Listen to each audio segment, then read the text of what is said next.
took off, why, it was still twilight in England.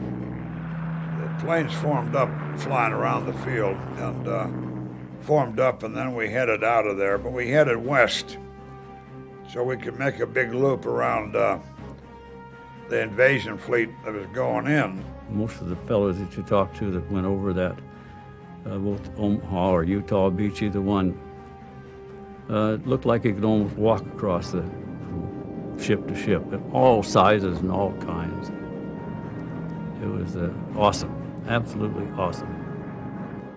Weather was real bad, stormy and raining, all of that, and I'm sure that the pilot of that C-47 that we were riding in, when he saw all that flak and all of that, and the flak rattling off our wings that you could hear, you know, and I'm sure that when he got us to a place where he thought it was a good, safe place to jump, he gave us the green light, and out we went. I was having trouble getting out of my parachute, and then I heard these footsteps coming toward me. So I quickly rolled over and got my rifle out, and I was just bringing it up to aim, and this big cow stuck its head right at me and mooed right in my face. I was glad it was a cow. And then when it got daylight, we just heard some firing in an area up ahead, and we decided to move up there and join the groups. And then I saw these guys had been hit in the night. And then it wasn't training anymore. You saw the guys had been hit bad, and they were bleeding and laid open and so on. Then you realize this is real stuff here.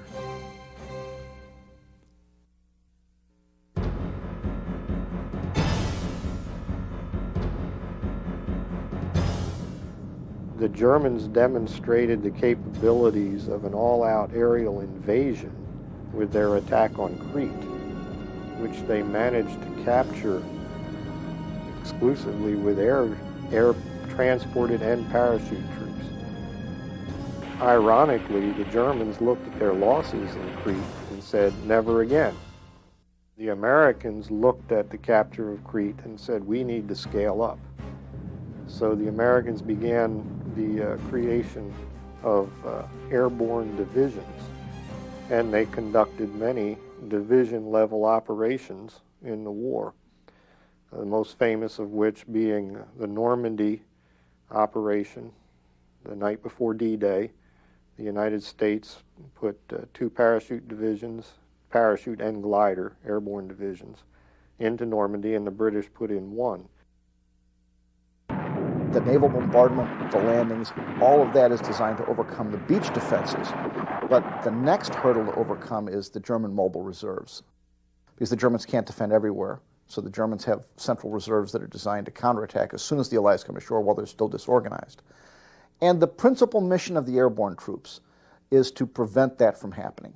The airborne units become the elite infantry of the Army, because once you put those units in to combat and they begin coming apart, they have the ability, the training, and the instinct to begin reassembling themselves under fire and continue forward.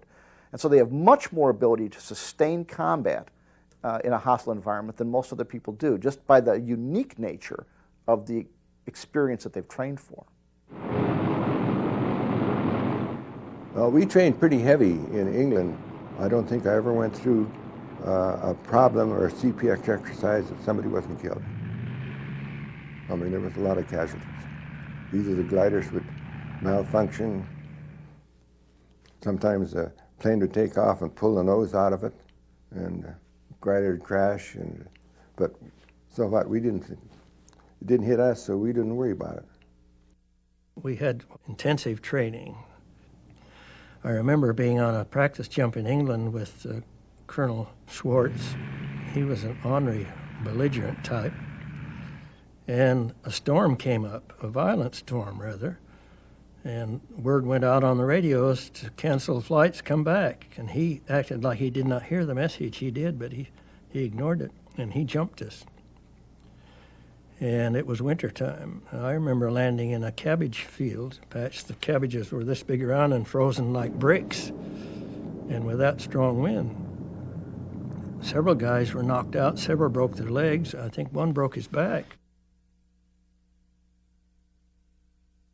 We spent several weeks, a month, preparing for the drop in Normandy.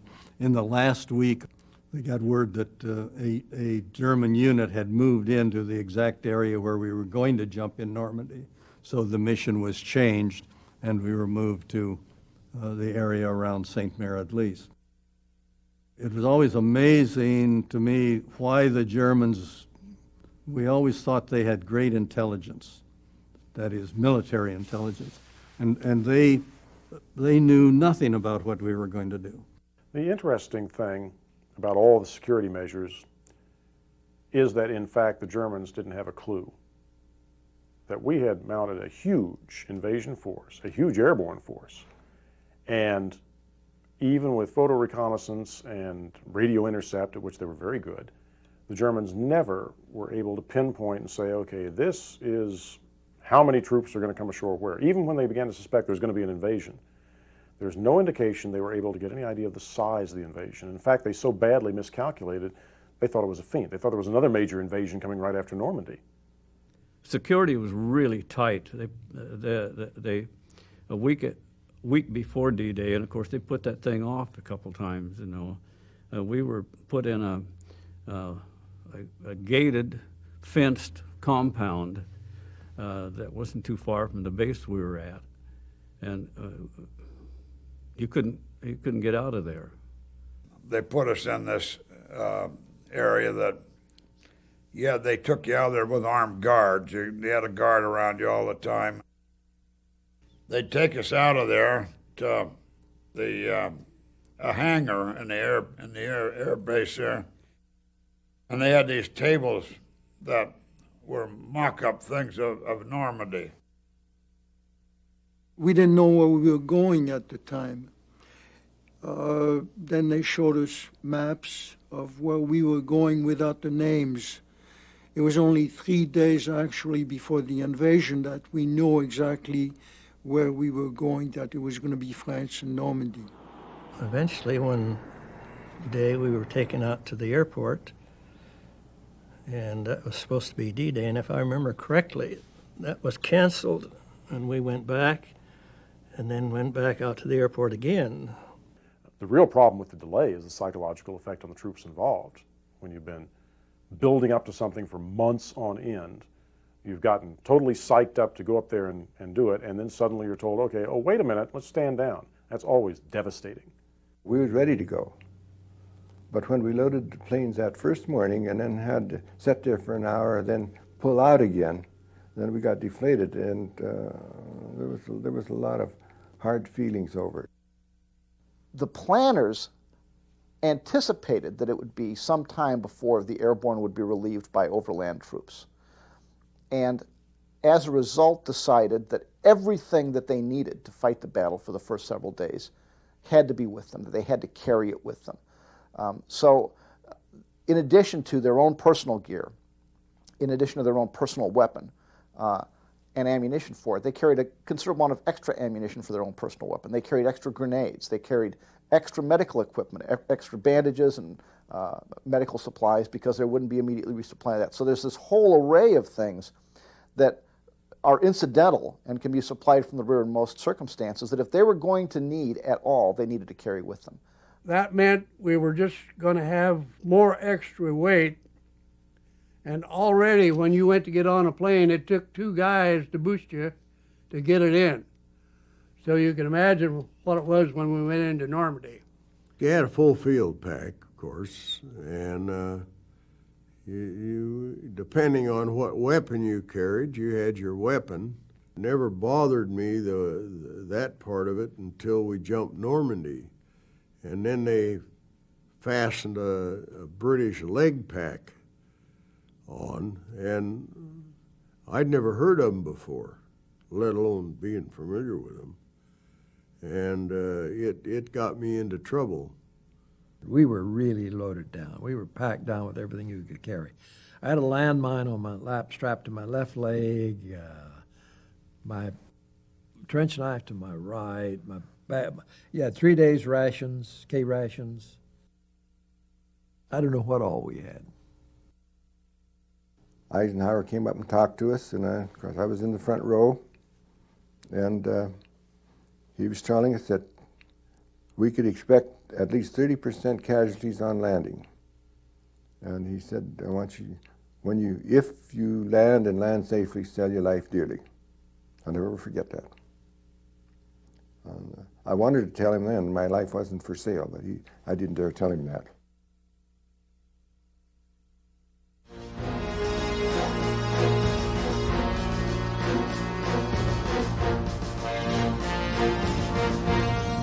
Going across that channel was the biggest sight I ever saw in my life. It was a solid mass of ships from one side to the other. I never did hear how many ships they thought was in it, but it was a pile of them. The planes that were in the air were just about the same way. It was just a steady drone. Now, we had fighters over us all the way. There was bombers going and coming. And you just think maybe the world's coming to an end or something. It was so big. The weather was not the best. There was heavy cloud cover. They were just coming off a major storm the day before. There was anti-aircraft fire over the coast. German radar picked up the aircraft coming in. You had, and again, something people don't notice, you had a lot of inexperienced transport pilots too. They were doing a combat drop and a night combat drop to boot for the first time. So you had navigation problems. If you didn't make your turn precisely right, you were going to be completely off. There's nothing to stop you from making a mistake. Were they frightened? I think all of them must have been frightened. One of the things that must have sustained them was the fact that everybody they were going into combat with, they'd been with for a year and a half, 2 years, through training and maneuvers and exercises and everything else. And if anything got them through that first experience, that must have had a lot to do with it. I think we were probably more scared now, because we were venturing into the unknown as far as our experience is concerned. But there again, young, and nothing can happen to me. It might happen to the other guy, but it's not going to happen to me. A lot of them went completely introspective, inside themselves, trying to figure, am I going to survive? Am I not going to screw up? Others would get very loud. And it's not false bravado, it's reaction to stress, extreme stress. And the biggest stress is, how am I going to react? Am I going to do the right thing? Am I going to support my buddy? Am I going to accomplish my mission? Am I not going to screw up? When the plane took off, it took at least 2 hours to get them all flying around until they get in the right formation. Then you had to go to where you were going. And we went around the Normandy Peninsula and came in from the back side. Well, by the time we got on our way, I went to sleep. And I slept most of the way across. And I woke up and I started hearing that aircraft fire. And you could look out those plane windows and see the tracers from the machine gun fire coming up at us. Coming right at us.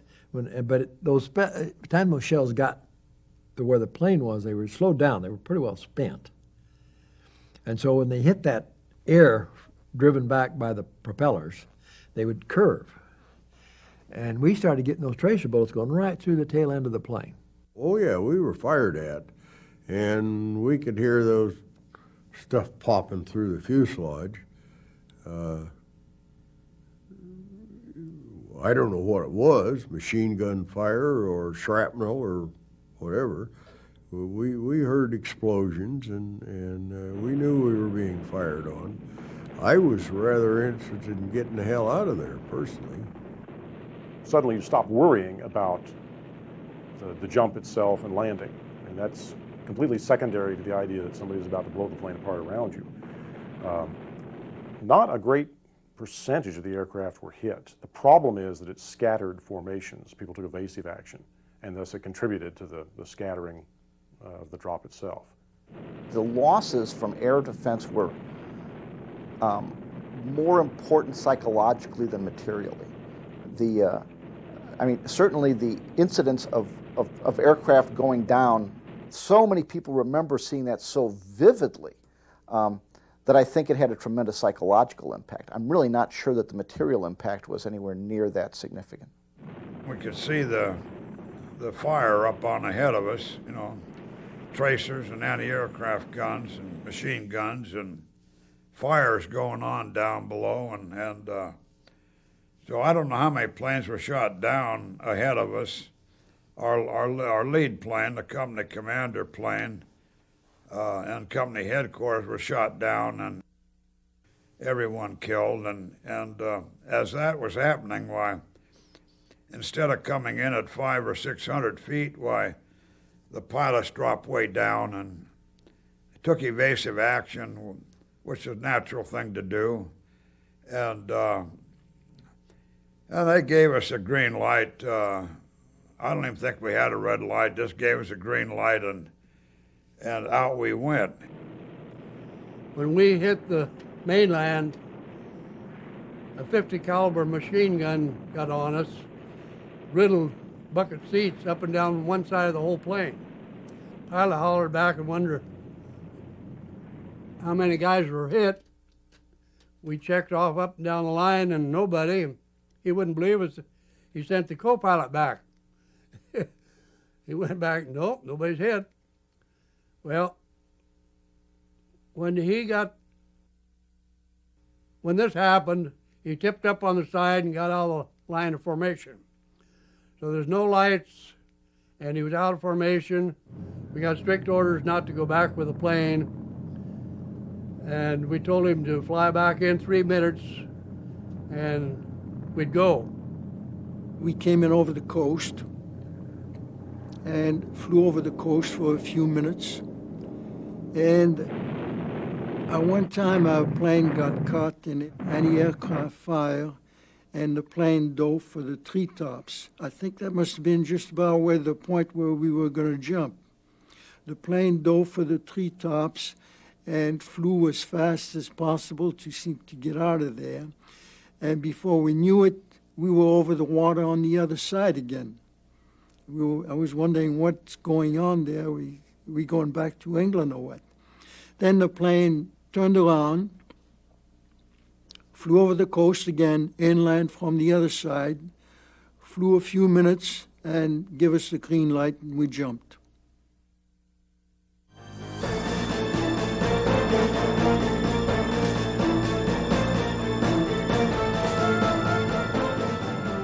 You've got a static line, and you hook that onto a cable that runs the length of the airplane, and then you check the guy in front of you to be sure that it's clear of his chute, and you're gone before you realize what's going on. You're so busy getting ready that you don't realize until you're gone. When we jumped, I don't think we were more than 550 feet off the ground, but I still had a couple bullet holes in my chute. Now, I've seen tracers coming up at other jumpers, but the ones that went through mine, I'd just hear a little zip. That's all the sound you heard when it went through your silk. We ended up about 11, 12 miles from where we were supposed to be, which our designated point was St. Mary Glees. We landed right where we were supposed to be. By morning, we were very well organized and very well situated. The other regiments had a lot worse landing. Were more scattered than we were. St. Mary du Mont was where we were supposed to be. We weren't. I was several miles from there. I didn't see St. Mary du Mont until afternoon. The plane was supposed to be at an elevation of about 500 feet when we jumped, and 300 when the last guy got out. And I was in about the middle of the stick. I don't remember exactly where I was, probably 6th or 8th man back when we jumped. But I remember going out and I had a rifle, carried the rifle in a bag, and I went out of that plane. And my parachute jerked me open and jerked me, and I had about 2 swings, and I'm on the ground. Wham, real quick.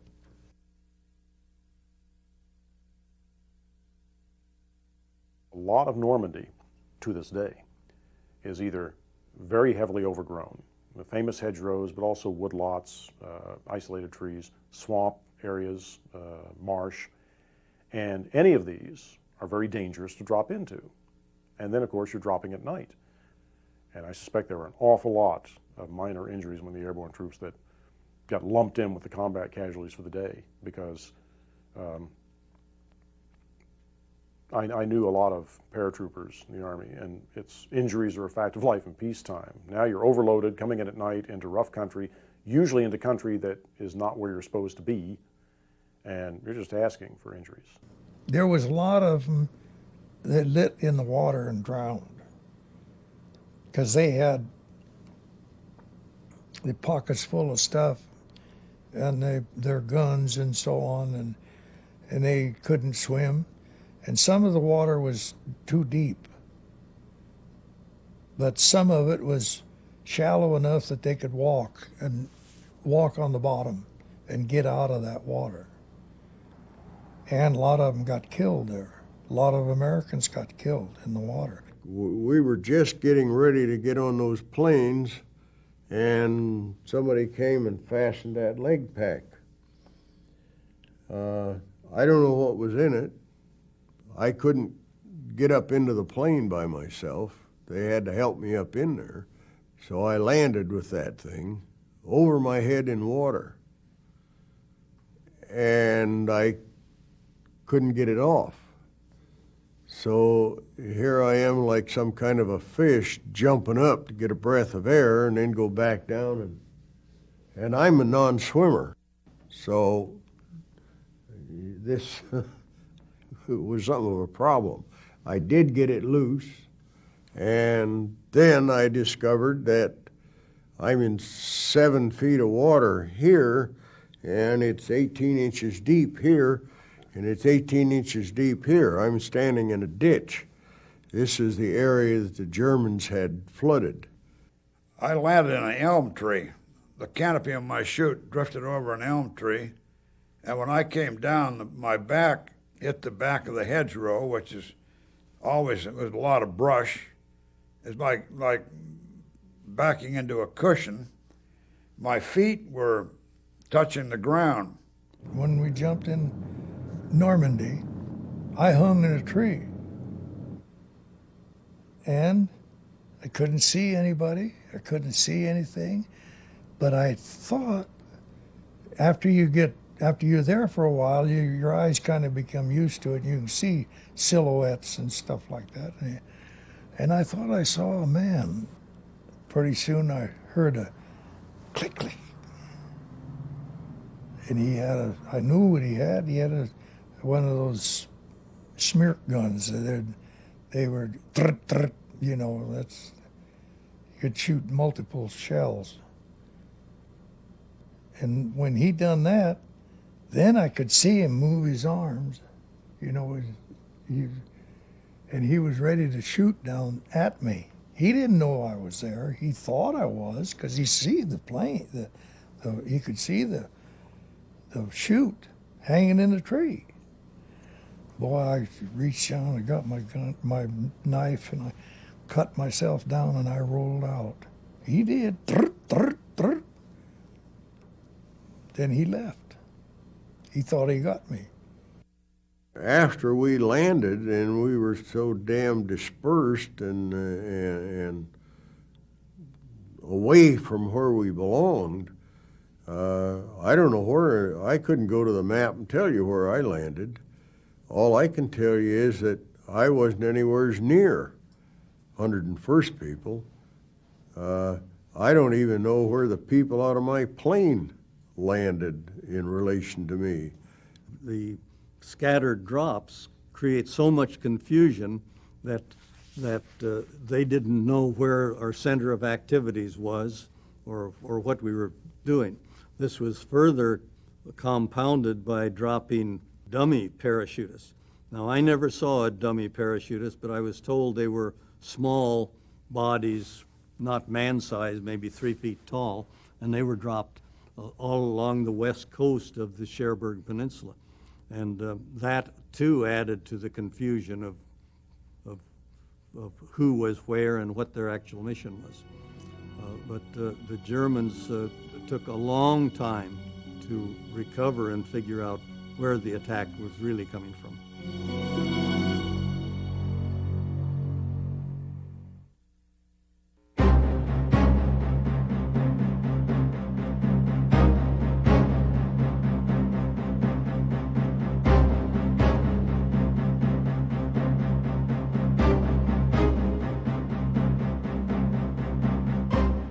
You don't know what's going on, you don't know where you are, you don't know where your friends are or who your friends are, and it's your first time that you've ever been in that kind of a situation, and so you're scared to death. I rolled over on my back to start taking my parachute off, and here goes a string of tracers right over my head. They were probably 5 feet up, and then I hear something, and here comes some guy over, and they had issued us these little crickets as a sign and countersign. So if you cricked a cricket, that one crick meant it was the sign, and 2 cricks was the countersign. So I saw that somebody coming, I cricked, and I had to click, click. And I told the guy, you better get down. So he got down and he crawled away, and just about time he's crawling past me, that machine gunner opened up again. He says, thanks, pal, and off he went. The first person I met turned out to be a member of the 101st Airborne. He had a cricket, you know, the metal thing that goes click, click. He was going, I was hearing this click, click all over the place, wondering what it was. And it turned out that this guy, so we had a password, so I give him a password he's supposed to answer to me, and he answered by click, click. And I didn't know anything about this click, click. It turned out to be a disaster there. Anyway, nobody was trigger happy, so he went on his way. He was disgusted. He wasn't the one I was looking for. He went away, click, click, click. And I went my own way trying to find the rest of the man I jumped with, and I eventually found them. The officer that I connected up with was an 82nd Division person, and he sent me out to scout and this and that, just like anybody else, you know. I was out on a flank guard, myself and another man from the 82nd. His name was Murphy or Schultz or something like that.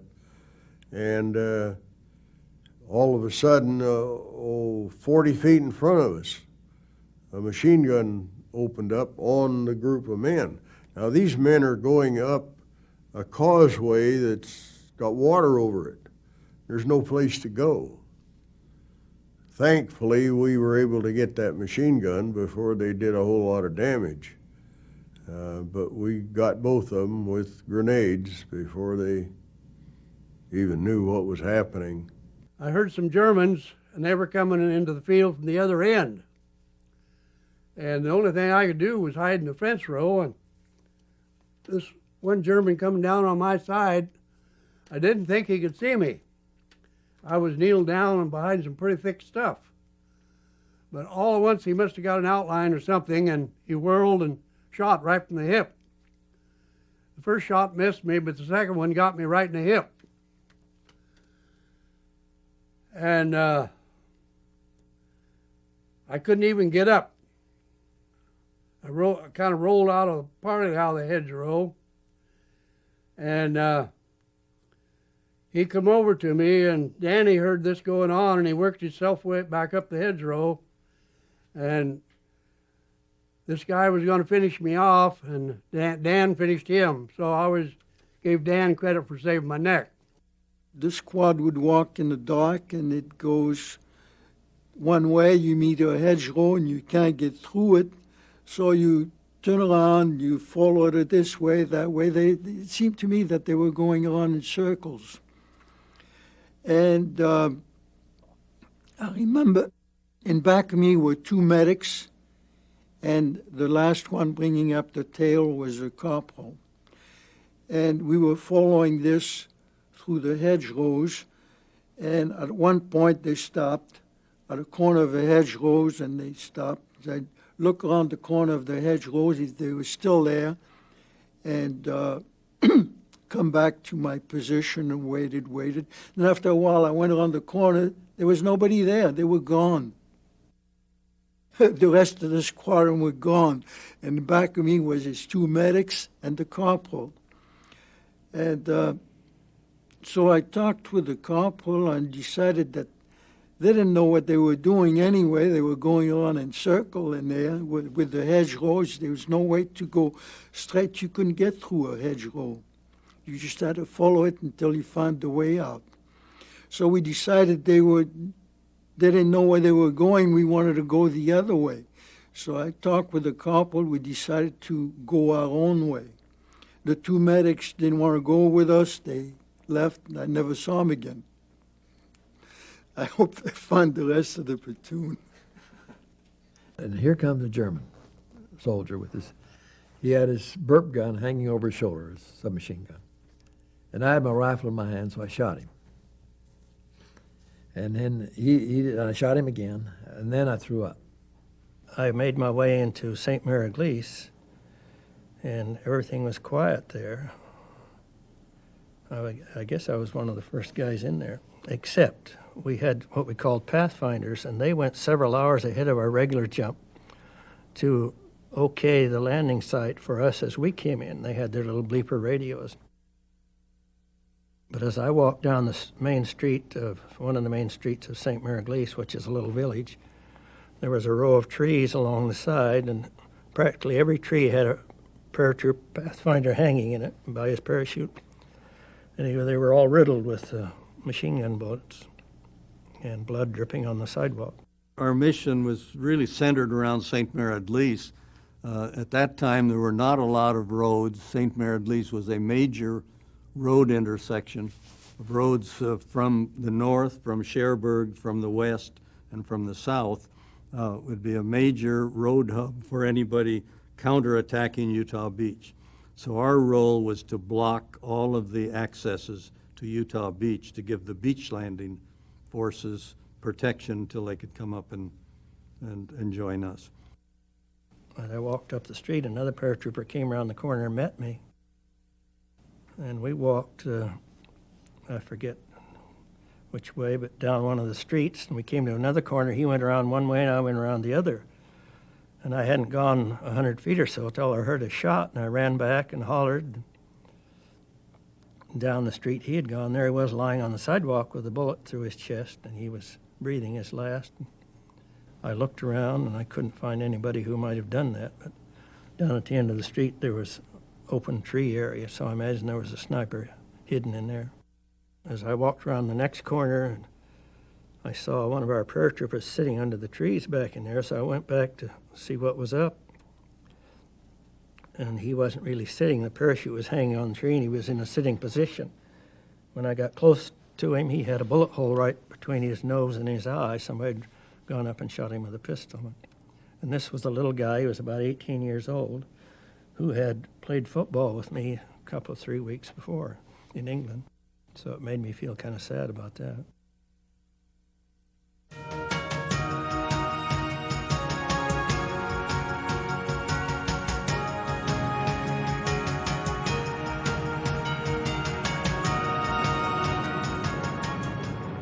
I wouldn't go out in that glider for nothing. That was nothing but a death trap. The gliders were a good bunch of people, and they did a very fine job. We got jump pay, they didn't get jump pay. They were airborne infantry. The main difference at that time, we had the same training, the same missions, the same goal. The main difference in our view is that they didn't get paid extra for it. They trained pretty much like we did. And as I say, most of the gliders were ex-paratroopers. They were guys that, for some reason or other, didn't want to stay in the paratroops. So a lot of them went to the gliders because they wanted to be in a special troops. Even though they went in with those crazy plywood paper shells. And every one of them, very few of them land. They come in and they nose dive in. They hit something, then they just turn over. But most of the guys lived. Of course, the gliders come in later, you see. They don't come in with the paratroopers. But like in Normandy, the gliders didn't come in until morning. They came in after the invasion started. The biggest reason for bringing troops in by glider was that you were guaranteed that this unit was going to get to ground in one piece, at least all in the same place. You can load the individual down with a couple hundred pounds, you can put half a ton in the glider, and up to and including small anti-tank guns and even small vehicles. And so the very earliest organization was something like 2 airborne regiments, 1 glider regiment, and later I think it was 3 in 1 or 4 in 1. Same process, the British had glider and parachute unit mixed, and the Germans had glider and parachute units mixed in the beginning. Soviets had pioneered the use back in the 30s because the glider allowed you to put heavy weapons, at least some heavy weapons, down with the airborne troops, and that's your biggest lack. The airborne troops basically are light infantry when they land. There was 2 types of gliders. The American glider was called a CG-4A. It held 12 men, pilot and a co-pilot, and they were made of aluminum pipes and fabric. English gliders were huge gliders. They were like a size of a B-24, and they were made of paper and plywood. They were ugly looking things. The British gliders were a little bit better because they were larger. They were built to break in two when they landed. They were intended to break in two. So when they landed, they broke apart. It gave egress from the two halves. The glider just broke apart, so there was no problem in people getting out of the glider. We took off that morning. I was riding an English glider which had 29 people in it, pilot, co-pilot, and 2 carrier pigeons. We took off without incident. We went over the channel. We flew over the beaches at 900 feet at daylight, just breaking day. I'll never forget those 10 seconds that we flew over those beaches. Because I was standing behind the pilots. I wasn't belted in. And I was watching, well, just a few seconds going over the beaches, but I'll never forget it. Well, it wasn't, it's not very far, 20 miles, 25, 30 miles maybe at the most where we went across. We released at the correct height, and what we hadn't noticed in the photographs was that the poplar trees that were surrounding the fields were there, but in the photograph we didn't see them. I'm to find out later that the Germans had gone in and cut all the limbs off, or had them cut off, so they wouldn't show up in high altitude aerial photographs. But they were take your wings off if you have. So you had to go over the top of those and still get to the ground and still get the thing stopped. Just before we hit the ground, the lieutenant in back of me hit me in the back. It's a nice landing, and he knocked my helmet up over my face.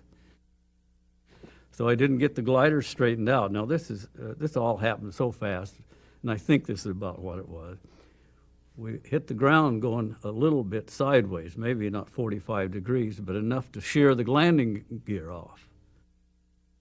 Well, it turned out to be a good move, because all the glider did was make a ground loop, and it stopped real quick. It tore it up pretty well, so it was uneventful. Some of the fellows didn't have such good luck. They ran into the hedgerows, and some of them didn't come out very well. The problem with the gliders in Normandy, of course, is that there isn't a lot of open land to land in. And there were huge casualties, accident casualties in the glider troops. Of course, the glider pilots were just about considered themselves expendable as soon as they cut loose, because their chance of surviving was, well, if you hit anything, the first thing that happened was the whole nose of the glider collapsed, and that went the pilot. And in the Normandy and the hedgerows and the woods and everything, you had to be very careful.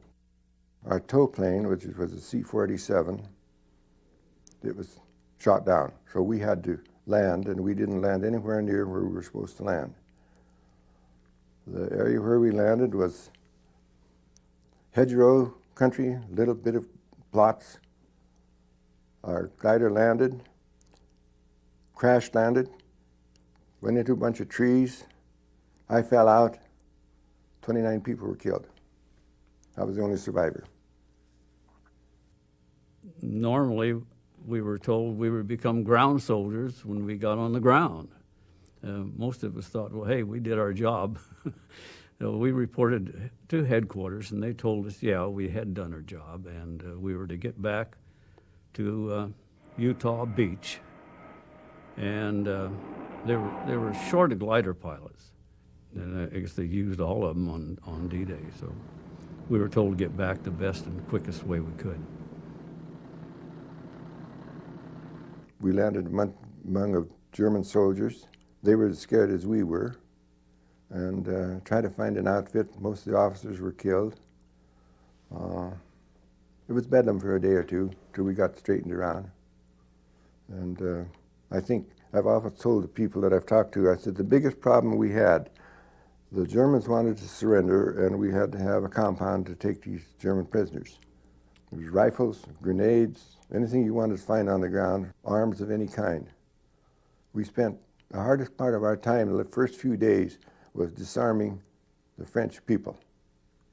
Because they would grab these rifles or whatever it was, and they would indiscriminately just shoot the Germans. We missed a turn, probably. There's a lot of crossroads in that area. We saw a walled small city, and we started to go into the town, and a Frenchman had come out and he was waving his hands, and so we stopped, and he finally got across to us that the town had not been liberated yet. So we were probably lucky that I don't know this, but he said it was still occupied by the enemy. And had we gone into the town, we may have ended up in not too good a shape. So we spent 30 days in Normandy. This is assault troops. The one day I can vividly remember I was sitting in a small ditch with a battalion commander, a company commander, which is a captain, and a radio operator and myself. And we were watching the troops advance across this valley. And I got tired standing there, so I walked around the corner of the ditch, and I was maybe 10, 15 feet from them. An artillery shell came in and killed all three of them. I was the only one alive out of that mess. So then I had to go report back that our commander had been killed, our company commander had been killed, our radio, we didn't have any radio. And so it was a matter then of first sergeant, staff sergeant, tech sergeant taking over until we got officers. So I was lucky again. In fact, my middle name was Lucky, I think.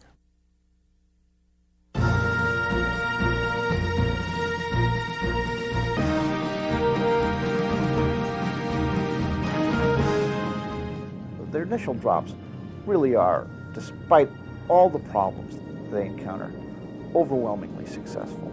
The 82nd and 101st, for all the confusion of their drops, I mean, the confusion of their drops probably add to their success.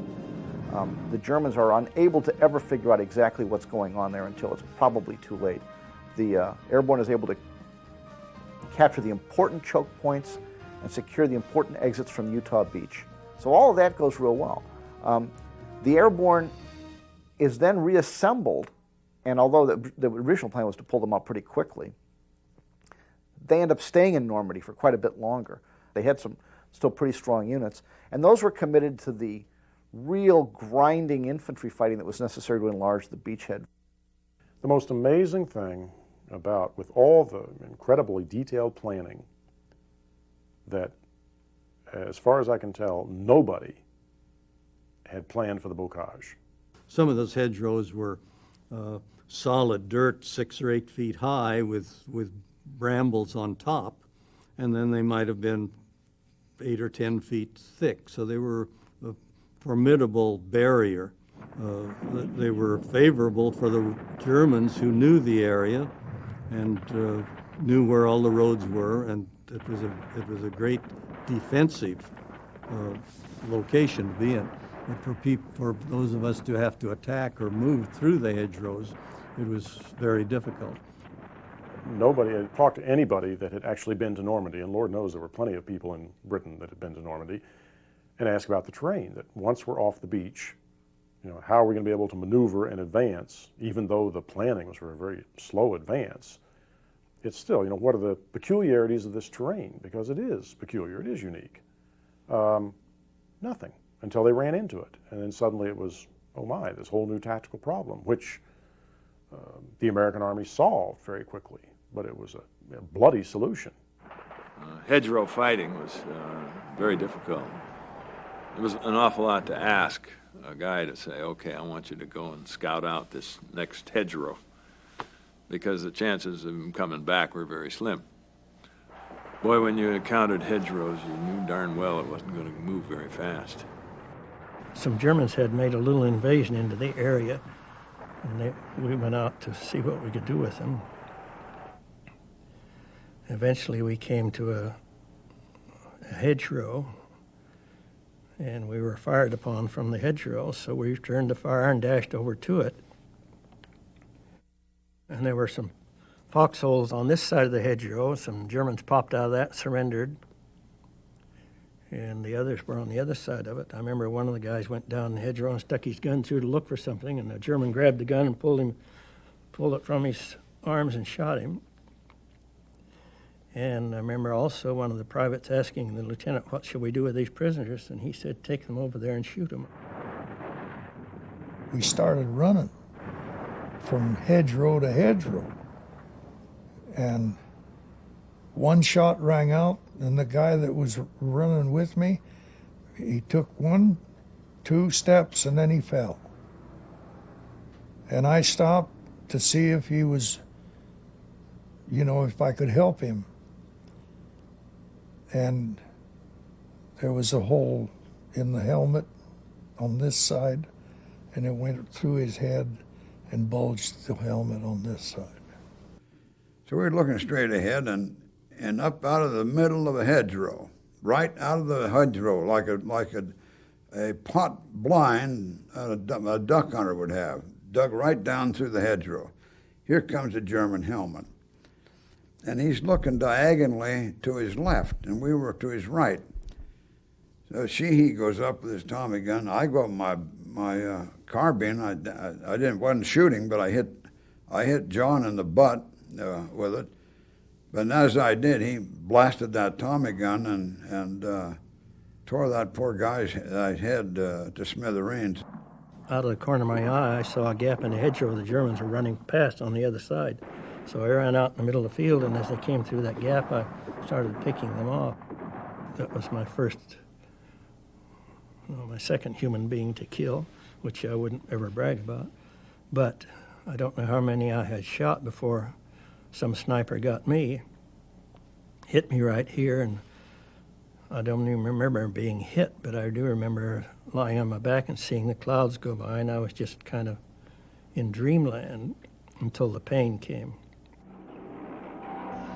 They sent up tank dozers, and you've heard of the tank dozer, tank with a bulldozer blade on the front to break through the hedgerows.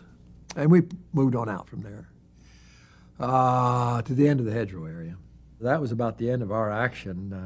We moved from there back to near Cherbourg and waited to be shipped back to England. The U.S. divisions in Normandy, for the most part, did extremely well. The Airborne had an advantage in that they were picked troops. They were volunteer troops for the most part, and that gave them a somewhat higher quality of manpower. It made them a bit more aggressive. I think the infantry was more aggressive in the Airborne. You've got to be pretty aggressive to jump out of an airplane into enemy fires. You put those together, and you've kind of got a recipe for a combat edge that a lot of other infantry divisions didn't have. We were trained, I think, more thoroughly than the regular troops were. Our uniforms were distinctive, and we had the elan that we were the best, and we were brainwashed, I think. I use the word brainwashed because we were led to believe, and we led everybody else to believe that we were better than anybody else. So it was a matter of brainwashing, I think. But I still believe I was better than anybody else. I'm proud of the part I took. I am, but I wouldn't make it out as being unusually spectacular. I just did what everybody else in my unit did. We all did our job. We all did it right. We all did it well. And I think we were in a special unit. I think we were special troops. I think there's something special about a paratrooper group. Even if the only thing the Airborne had ever done was the Normandy drop, they earned their keep for the whole war with the Normandy drop, because the Allies couldn't win the war without making a secure lodgment on the European continent in Northwest Europe. And the Airborne played an essential part of that invasion. And even if we just raised those divisions for no purpose other than making that one drop, they earned their keep, because at that point they became a strategic instrument, essential to the successful prosecution of the war. What more can you ask of a unit than that? When you envision that on D-Day that 6,000 guys from the 101st and 6,000 from the 82nd came floating out of the sky in the middle of the night down on the Germans, you know, that was a tremendous event. That'll never happen again. And combat and armaments have got so much more sophisticated that the day of a paratrooper is long gone.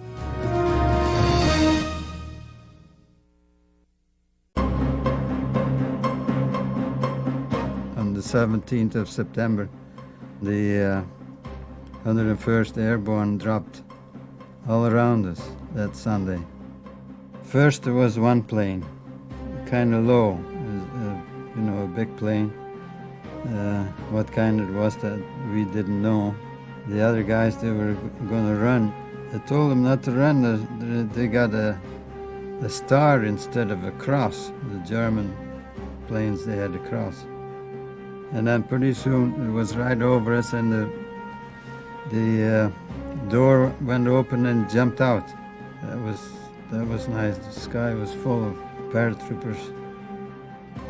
It was a beautiful day. Nice weather, no Germans in the neighborhood. And they jumped all around me. And that was the most beautiful sight I've ever seen.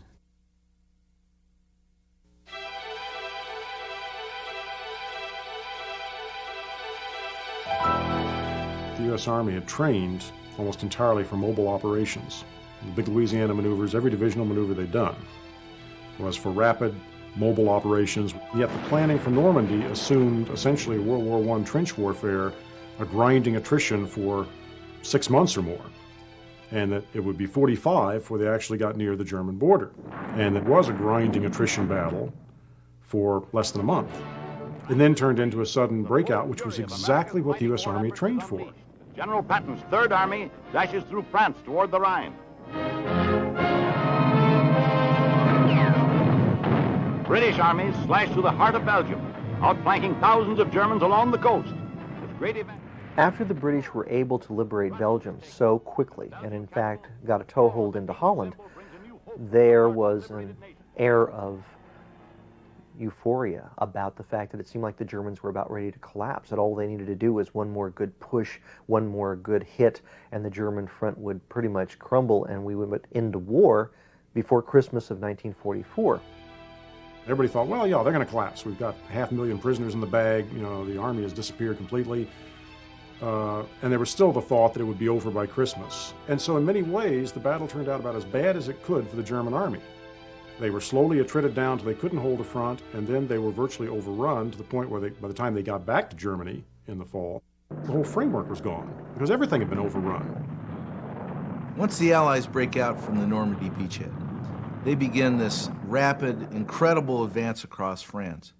Now, the airborne operations are planned to assist this advance by seizing a bridgehead, taking a river crossing, maybe a critical town or Paris, for instance. But over and over again, this advance is so quick and so unexpected that the drop zones, the projected airborne sites, are overwhelmed or overcome before the airborne is able to get there. So these operations are canceled again and again, and this creates a lot of frustration on the part of the airborne soldiers. We get briefed on the mission, which in that case was in France, and each time they were scrubbed because Patton overran the jump zone.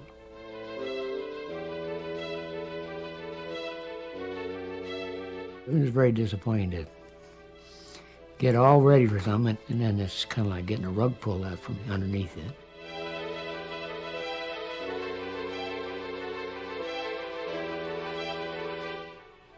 Patton was moving so fast that there was no need of us going in, because he'd go through before we could get there, because he was in high gear.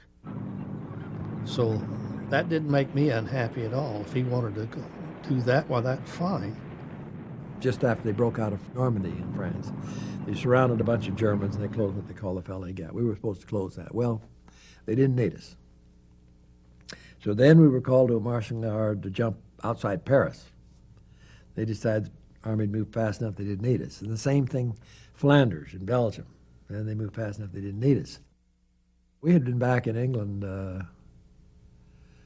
not quite 2 months before we finally jumped in Holland at that Market Garden.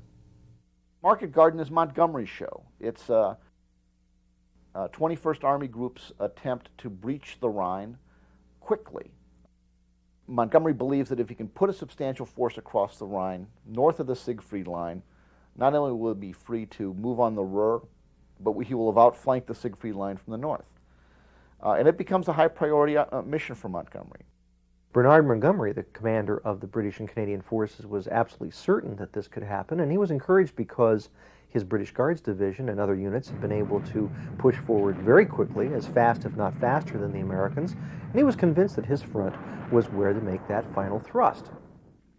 As the euphoria of the race across France began to dissipate, it was a way of continuing the advance by making an end run around the west wall defenses along the Rhine, by crossing several rivers at once, by seizing the bridges of the airborne troops and then linking up with an armored force.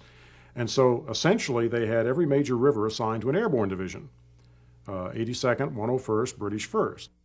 The most critical and difficult mission in Operation Market Garden is given to General Urquhart's 1st British Airborne Division. That's to drop on and seize the bridge at Arnhem, which crosses the lower Rhine. And this is the plum assignment. It's the thing that Operation Market Garden is designed to do: seize this one bridge, outflank the Siegfried Line, and get into Germany. It's the back door into the Reich. But it's the most difficult assignment because it's the farthest away from the attacking ground forces. It's the most difficult to link up with. It's at the very end of the airborne carpet. They are out there by themselves, isolated from the other units, isolated even from the other airborne units. It was an audacious attempt, to drive deep into the German lines and breach the Rhine River with one operation. And that operation consisted of a series of 3 division-sized airborne drops using 2 U.S. airborne divisions and 1 British airborne division, the 2 U.S. divisions being the 82nd and the 101st, that would seize strategic bridges along the major road into southern Holland, enabling the British 30th Corps, spearheaded by the Guards Armored Division, to drive up this highway. It's been called the Highway to the Reich, to drive up this highway, linking up in succession with each of these airborne pockets, and quickly get across the Rhine and get into Germany. In retrospect, the British said, one of the British commanders said, perhaps we tried to go a bridge too far.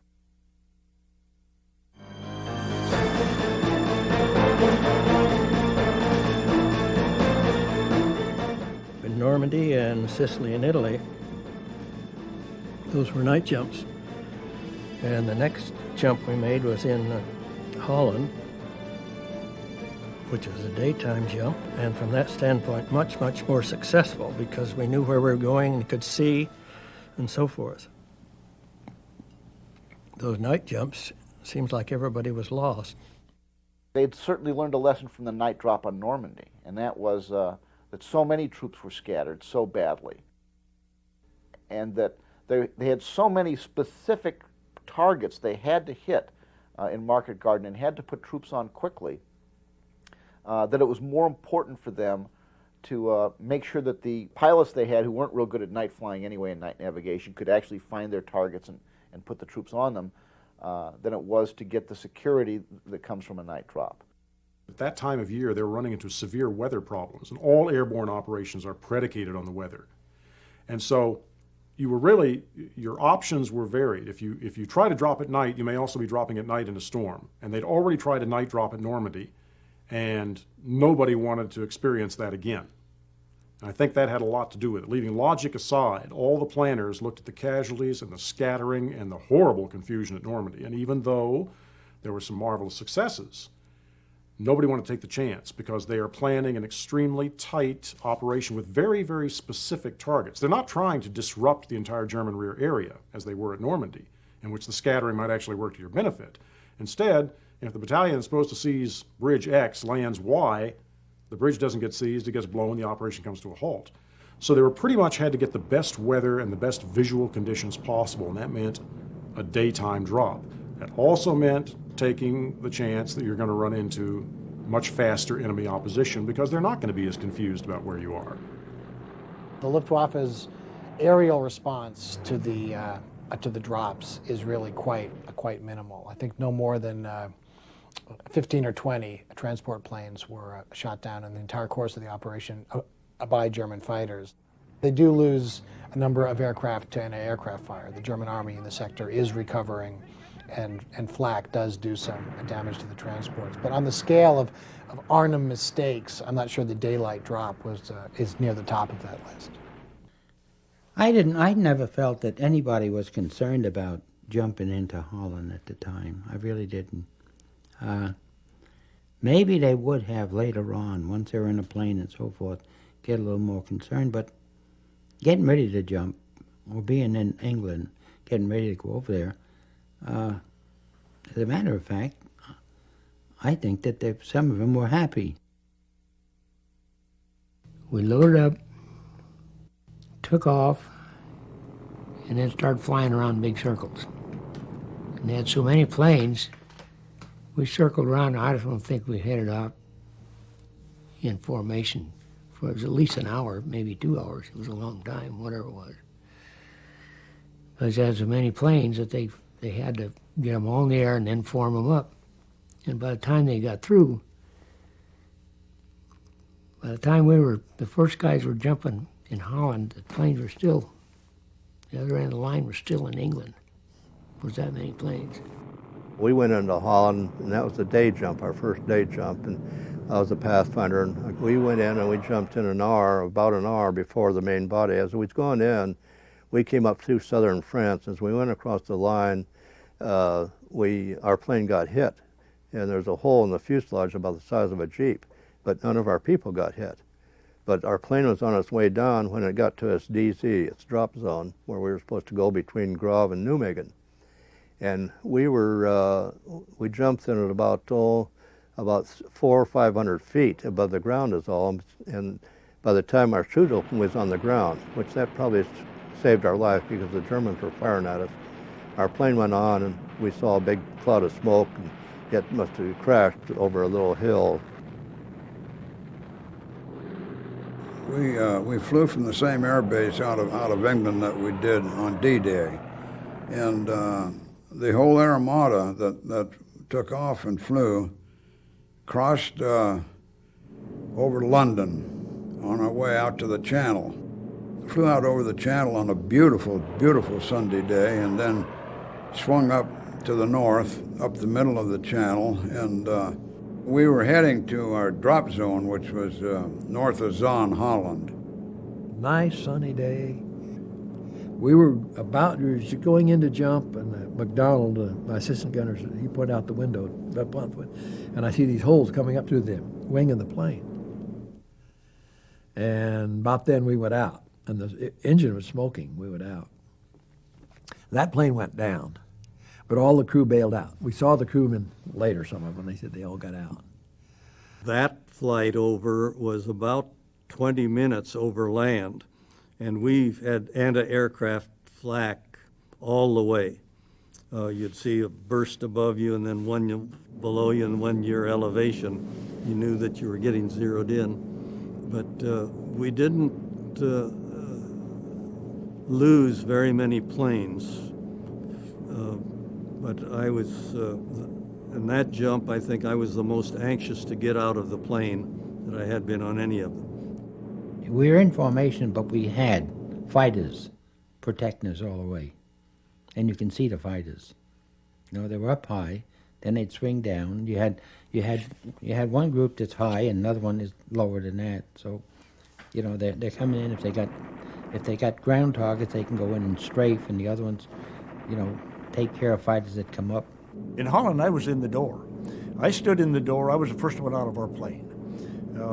The general's plane was here. Then we were flying in V formation, and our plane over here. And I was the number one person out because I had that heavy pack on my leg, and I couldn't move up as fast as the rest of them. So when we got the signal to go, all I did was swing my leg out, and I was going. It was a daytime jump, 12 o'clock noon on a Sunday, on a big open field.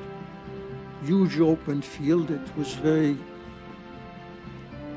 very quiet. There wasn't any shooting or anything. We again had a perfect landing.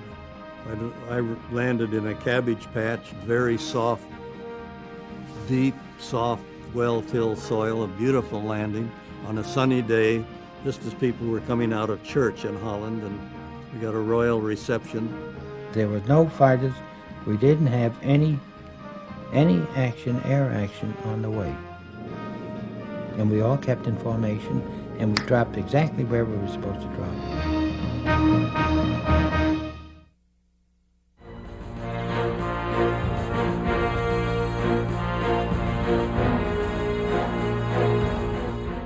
I think I'd rather jump than land in the glider, because everything is in somebody else's hand in a glider. If they get me where I can get to that door of a plane, I can jump. I'll take my chances on myself. That's what we were trained for. But when you're in with a group like that and all, your life is in somebody else's hands. When we went into Holland, it was flak. It seemed like from the time we hit Holland, right on in to our drop zone. Our glider had no problem, got the air, and we took off in our formation, and I was scared. The windows were all open, and as soon as we got over the channel, I got sick by fear. And so I had my head out of the window, and I was getting ready my breakfast and my dinner, and there was an officer, had never been in combat before, and he started laughing at me and making fun of me because I was sick. We got over Belgium, we flew over the lines in Belgium,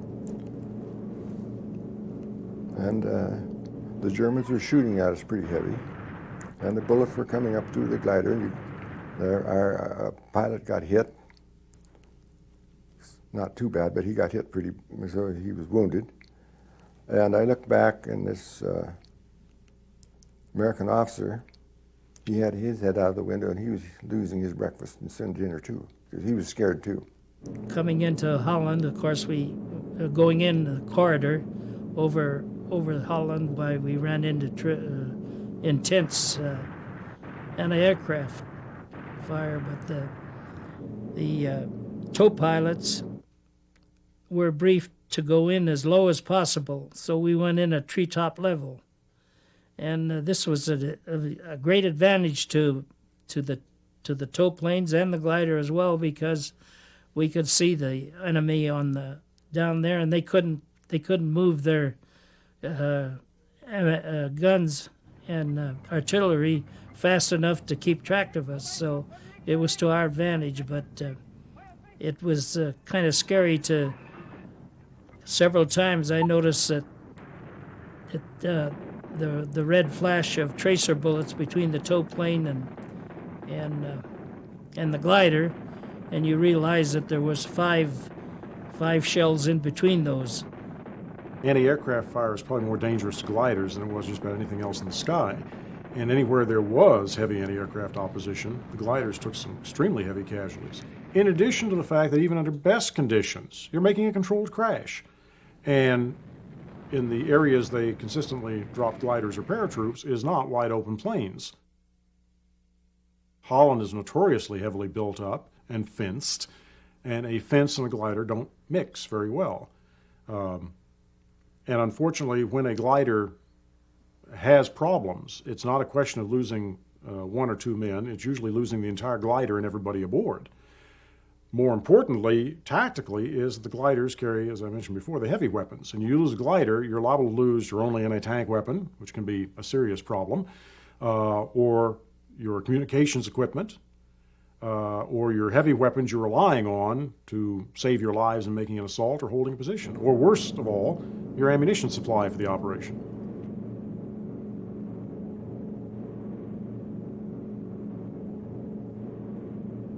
You're in a hurry to get out, hurry to land that thing or something. We didn't have any chutes, so we were sure looking forward for that landing field to pop up. We lit in a great field. We hit. The pilot really did a good job. We lit right by a irrigation ditch. We couldn't wait to get out of that thing. And we all headed for that ditch. I don't think we were 15 feet from the ditch. When we got out, we were under fire when we got out of the glider, so we hightailed as fast as we could to a railroad track, which had a ditch alongside of it, jumped in it and stayed in there for, I don't know, 2 or 3 hours. I landed in soft dirt in a sugar beet field. And we made a very, very sudden stop. The glider, the howitzer broke loose on one side, and the barrel flew out through the side of the glider, tore the whole side of it out. Nobody got hurt. And so the Germans were mortaring the field. So we were trying to get that howitzer out of the glider, and they kept zeroing in on us, and finally the sergeant who was in charge of the gun crew, he said to me, "Let's get the hell out of here." The American Army, in theory, the glider pilots would be pulled out, evacuated as fast as possible because they were critical personnel. In practice, because an airborne operation, once you're on the ground, you're stuck there, they were pretty much on their own. And I know there were several instances where individuals joined regular units just because it was the safest place to be, and others in which they stayed by their down glider figuring that's where somebody would find them, and still others where they just sort of wandered around loose until they could find a way out. A couple of us caught a ride on a Jeep. We were held up in this town of Grave, and maybe a mile out of town, we came upon a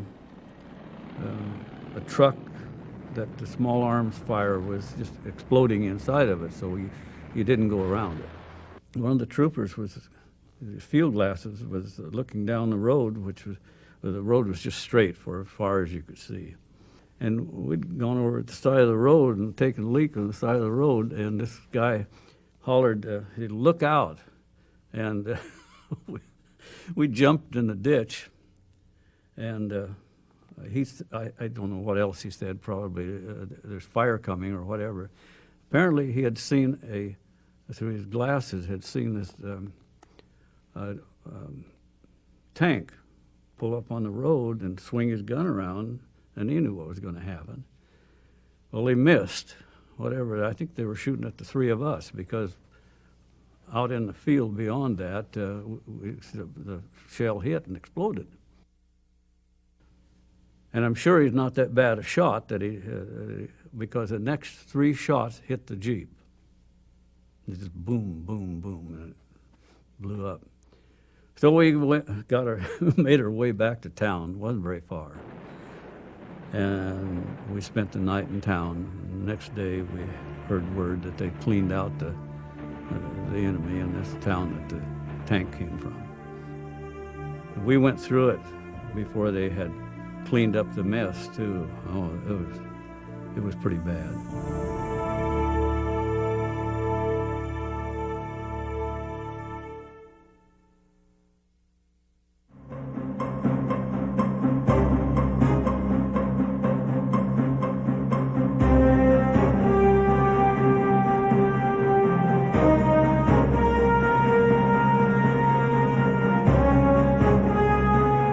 The 82nd 101st both had, in the overall view, a similar task at Market Garden. They were to seize intermediate bridges to extend the salient up to Nijmegen. General Taylor's 101st Airborne Division is given perhaps the easiest job in Operation Market Garden.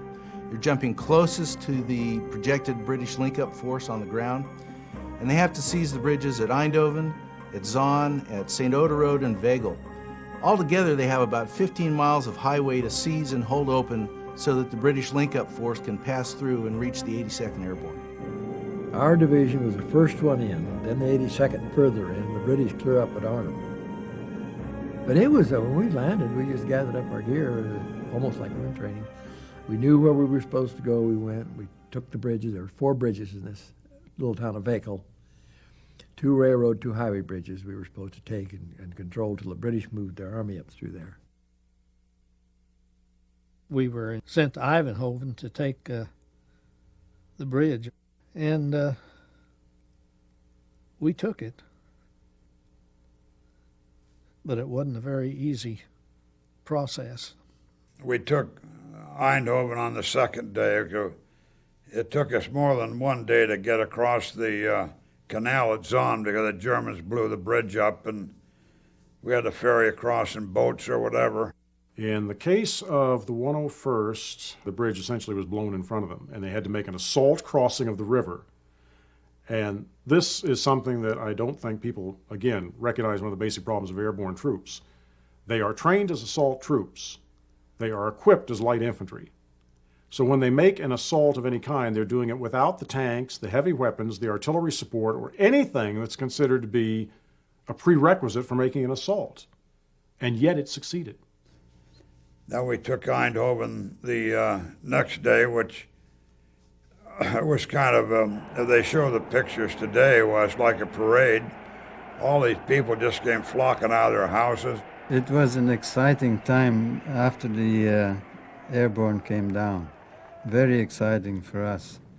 We wanted to do as much as possible to help, but we wanted to share and we wanted to make them feel at home if we could. The Dutch had very little love for the Germans by 1944. The Dutch resistance was very real, and given the size of the country, in fact, it was massive when you consider it on a per capita basis.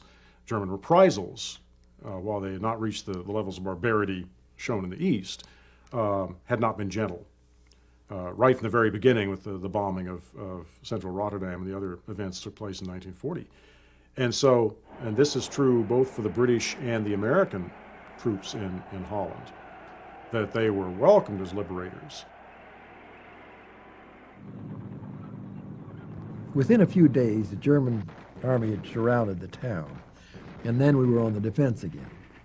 And the Dutch underground was very active, and they kept our regimental commander informed of where the Germans were getting ready to attack.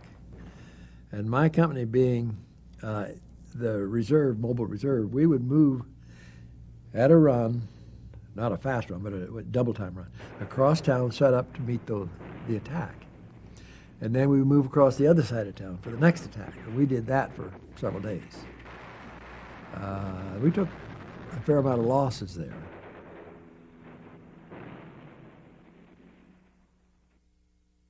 Despite some heavy losses, General Taylor's 101st Airborne Division was able to accomplish the missions that were set forth for it in Operation Market Garden. They were fairly easily able to seize the bridges at Wegel and at St. Oderode. They lost the bridge at Zon. It was blown up in the faces of the assaulting troops, but it was fairly easy to bridge that gap. Most critical target that they had was the bridge at Eindhoven, and although it took them till D+1, they were able to seize that bridge rapidly enough that it didn't slow down the British 30th Corps in its movement north towards Nijmegen and on to Arnhem.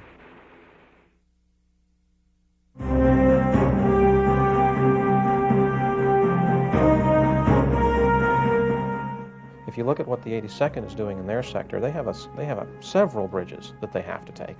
Plus they have to take some high ground to guard against German reinforcements. The 82nd is a very, very complicated mission. General Gavin's 82nd Airborne Division is given probably a little tougher mission, a little more complex mission than the 101st Airborne. They have to seize the high ground around the Groesbeck Heights. And they have to have that high ground because it dominates the area, and also because it's the most likely avenue for any German counterattack coming out of Germany. In addition to seizing and holding that high ground, the 82nd also has to take the bridge at Nijmegen and the bridge at Grave and the bridges on the canals between those two cities. So it's a very complex and difficult mission that the 82nd is being asked to do. I made a beautiful, quiet landing in a nice open field. So I continued on through the field. I came to a road over there after a while, there were a few buildings on the side of the road. As I went around the end of the building, down the road, there was my old friend Louis Bendietta. There he was standing there, and he had a whole row of Germans against the building lined up under his gun. And I made a joke with him about taking good care of him and went on my way. I'd gone 2 or 3 more blocks, and I went around the corner, and here was my friend Sergeant Gillette coming toward me with the colonel. So that we were pretty well organized on that escapade. As far as close-up contact those first few days, very little in our area. A few days later, we started getting a lot of artillery fire, and the crossroads that we had control over were continually under artillery fire. Of course, the Germans knew the area, they knew the important crossroads, and there were several crossroads that were continually being bombarded, and they were not fun places to go through. I recall there was at night time. At 10 o'clock at night, the Germans started to shell us every night when we were in the woods. And it started promptly at 10 o'clock. You could set your watch by it. It lasted from 10 o'clock to 11:30. Every night we had that. Our objective was to take the bridge at Nijmegen and hold the bridge in one piece. And they had a problem because the Germans were on the other side. They both had tanks and people there. And you couldn't really rush the bridge. You had no place to hide. And so if you tried to do that, you were going to get killed. So that became a problem of how they could do it. And they were trying to figure out a way, how do we do this? Can we cross the river? Can we cross the canal on the other side? We went up to Nijmegen, and in Nijmegen, then that's when we were going to cross the river, the Wall River, which is the Lower Rhine. The British brought up these stupid boats, and there was about 10 of us to a boat, and 2 oars, and we had to, as we went out into the river, we had to use the butts of our rifles to get us across the river. And probably about 50% of the people got killed going across because the Krauts were on the bank on the other side firing right down on us. And they were putting mortars and everything else on us, and 2 of the guys in my particular boat got killed going over. Incredibly brave thing across a very, very wide river. The Wall, which is actually part of the Rhine, it's one of the parts of the delta essentially, is a very, very wide and swift-moving river, and to make that kind of assault, it just amazes me to no end. I mean, incredible gallantry on the part of that division. Of course, going across on those boats, we went down river quite a ways. We had to come back up to get up to the bridge.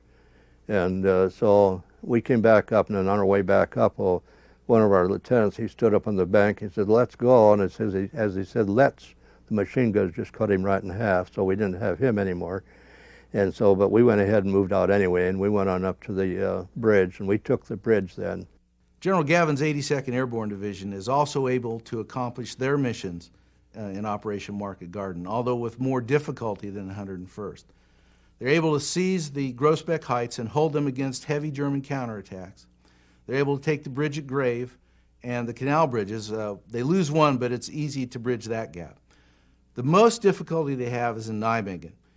And late the first day, they're able to seize the controls that would have destroyed the bridge, the controls that are linked to the explosives on the bridge.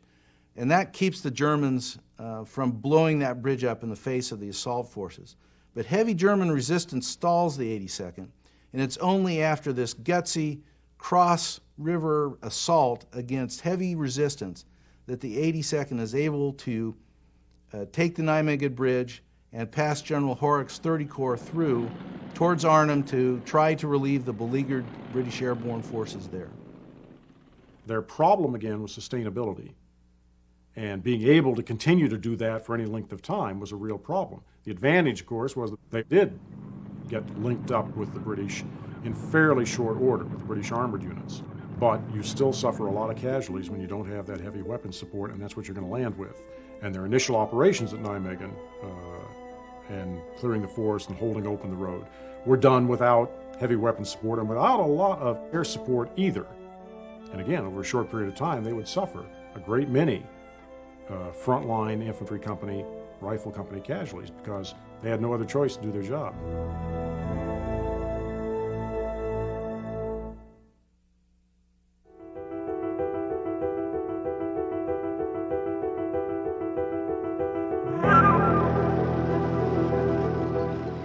That road that goes up there along the Rhine River, they still over there referred to it as Hell's Highway. And it was because of so many, both German and Americans, that were killed on that route, opening up that route. We were to hold the road open so these tanks and half-tracks and they were Limeys, they were English, they were supposed to go up to Arnhem. They were supposed to go up there, cross the river, and help those guys up there. They were getting killed. Every one of them was getting killed. What the British armored forces are being asked to do is move an entire Army Corps down a two-lane highway. And the logistics of that kind of movement are incredibly complex. And then when you throw German resistance into the equation, it becomes a mind-boggling exercise, sometimes in futility. They're no longer able to maneuver. They're no longer able to do the things that they should be able to do. It becomes a battle of attrition with high casualties. Bottom line is that despite all these German efforts, the 82nd, 101st, and the British are able to hold this road open, and they're able to continue the movement towards Arnhem. The 82nd Airborne and 101st Airborne did what they were supposed to do, and but by the time the delay that occurred, and by the time we started up that highway, German units were coming out from the Siegfried Line or wherever, and they're cutting us right in two, and then we'd have to get in a firefight for a day or two to clean it out and start up again north. They talked a lot about American paratroopers. They hated American paratroopers, but they respected them. The Germans respected good soldiers, and they did not want to be up against American paratroopers. We weren't at Nijmegen. We were near Nijmegen, and the German Panzer unit came through and cut us off, so we were off the highway. There were 5 British tanks. Started going through these trees, and I was between 2 of the tanks, and I forget whether they had all 5 of them or not, but anyway, there were several of them, and so right off the bat, as soon as this tree started going down, then whang, and 88 shell come flying right through, armor-piercing shell came flying right through this tank that was on my left, right through the turret, and the Guys in the tank were burning up. A piece of the tank came flying off and hit me in the leg, but we helped get him out of there and out of this one tank, and he killed other. I mean, he knocked other tanks out besides the one, but he didn't even have to see them. All he had to do was see the trees that they were knocking down, and they fire right in there. About the time that the tanks were in a position, the ones that were left could get the Tiger, why he just sauntered away and was gone. I went up to a church steeple and was a forward observer there, and Germans were coming in, and I could see them coming in, and I was trying to get the battery to give me fire, just fire, because they gave me coordinates. They didn't hear me. They couldn't hear me, they said. And all I got over, we can't hear you, Minnie. I said, that was my nickname. They can't hear me. And so by the time that I finally took the radio operator and I said, go, get out of here. Go down there and try to get them and tell them I want artillery fire on these coordinates. And you stay down there. Well, by the time that all happened, we were overrun by the Germans. And the only reason I got out of that church is the 504 come in and rescued me. My buddy and I, my ammunition bearer buddy of mine, we come under some pretty heavy artillery fire crossing a field, so we ran, dove into a ditch, and a shell exploded between us. It knocked me down, and he got the shrapnel. He hollered over and said, "Hey, Hash," he said, "are you hit?" And I said, "I don't think so." He said, "Well, I am because I'm bleeding." I went over there, and he was. He had shrapnel in his chest and neck and face, and so I stopped as much blood as I could on him and used both of our first aid kits, gave him a couple of shots of morphine so he wouldn't go into shock, and I packed him back across that field. And he said we were still under fire, but I don't even remember that because, you know, you've got a mission to do, and that's to get him back to the aid station. So I got him back to the aid station and left him. Figured he would be dead before morning because he was completely white, passed out by that time. So I left him there for dead. Now, for the first time, I was wanting to get Germans. He had killed my best buddy, and so I went off down this road. I saw some Germans, looked like a squad of maybe, hard to tell, 8, 10 of them. Lay down behind a tree and waited till they got up to where I could hear them talking, and then I opened up with them and found out I got into more than I really wanted. One of them raked me across the shoulder, put 5 bullet holes in my jacket and a 6th one through my arm. An uncommissioned officer called out, "Rouse with the hands loafing." I didn't know what it meant, but I had an idea what it meant too. I know what it means now. It means come out with your hands up. And there was nothing else I could do, and so I stood up, and when I stood up, I knew that I was a dead man. I knew, just flashed in my mind. I knew they were going to kill me. And so don't ask me, except they wanted me for information. That's the only thing I could figure. Another fellow in our section, whose name was Benny Simanowitz, he said, "I can get a prisoner." So with the support of a few bottles of schnapps to get him prepared, well, he went out in broad daylight, went right through a minefield, went into a dugout where the Germans were dug in, picked up 2 German prisoners, brought them home, and he hadn't been home 15 minutes before General Gavin and others were down to pin a silver star on him. They had been so anxious to get prisoners. He went out all by himself, brought 2 of them back. After the war, he became the subject of one of the 82nd Airborne's recruiting posters of what an airborne soldier does.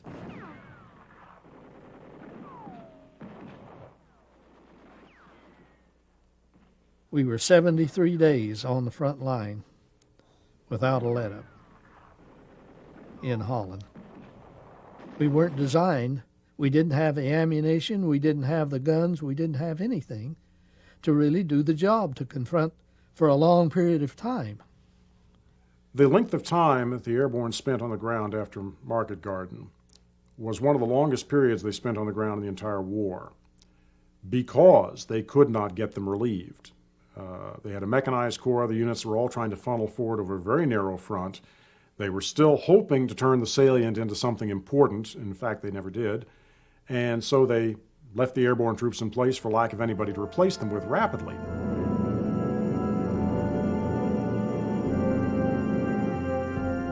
I visited the little town of Driel, where the Polish paratroopers had landed. And they landed right on top of the little town of Driel, right on top of a German bivouac. So they were immediately in combat. And they had a very rough time.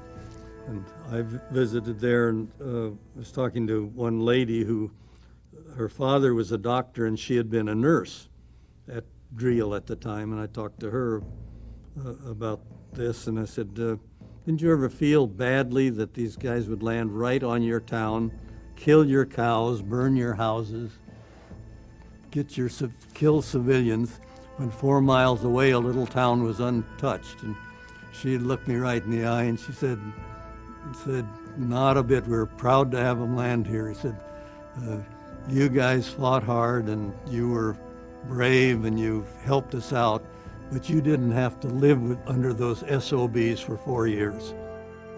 Most of the Dutch people, they are very, very thankful. If it hadn't been for those paratroopers, I might not be here. And that's something to remember.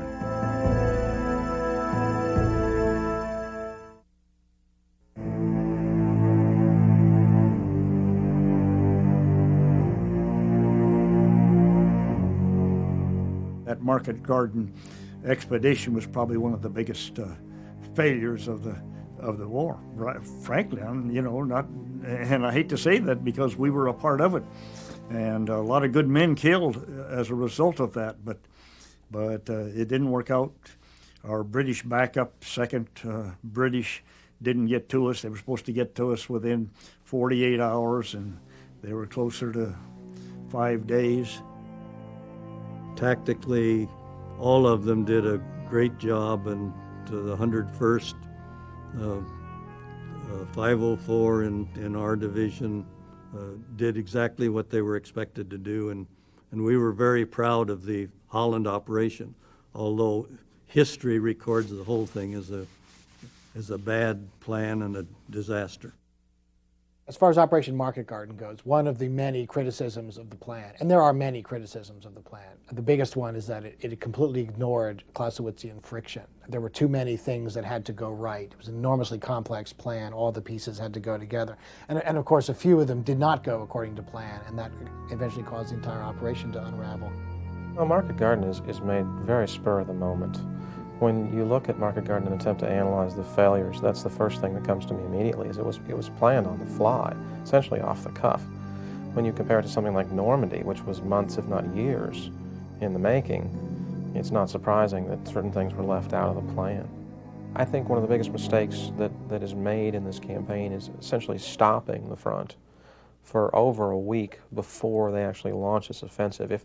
If the Germans really were in sort of pell-mell retreat, you want to be like Napoleon and just not give them a break. You want to pursue them. You don't want to sort of stop and then start again against entrenched positions. The British Airborne at Arnhem, the operation had been planned by somebody who was not an airborne person. He had them jump and land 9 miles from their mission. So after they landed, they had 9 miles to travel on foot, carrying their equipment, and they're wounded, and they're injured, which we would never have done. So they had a bad planning deal from the start. They did a masterful job of, in Arnhem, defending it as long as they could, but being light infantry again, they just couldn't stand the German onslaught. The British lost about 3/4 of their men at Arnhem. British planners thought that the anti-aircraft concentration at the bridge at Arnhem would be too heavy. And so the division was dropped actually a couple miles away from Arnhem, and it was dropped there, and then it would assemble there and move and take its objective. Unfortunately, what that meant was that the division right away would be fighting in two directions, that it would have one element of the division that would have to defend its original drop zone where the glider reinforcements would be coming in and its supplies would be dumped, while another element of the division had to go capture the bridge, which was the principal objective. Unfortunately for the Allies, as their famous book and movie say, it was one bridge too far. The Americans seized their objectives quite successfully and enabled the Allied column to drive up the road to Arnhem, the final bridge location. But at that location, the British first paras were not only stopped, but almost virtually eliminated by the German defense because there were units there they had not expected, and when they saw that there might be improved defenses there, Montgomery chose to ignore that rather than cancel the operation, and it ended up being a disaster for the British paratroops. The Airborne Division is the most mobile asset at the commander's disposal before they're used.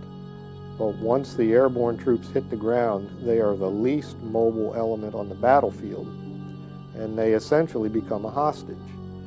Because when an airborne division lands behind the enemy lines, the enemy knows beyond a shadow of a doubt where the ground attack is coming. There has to be a link-up. So once that airborne division hits the ground, the picture is immediately clarified for the defender. And Operation Market Garden, the drop at Arnhem, demonstrated this with brutal clarity.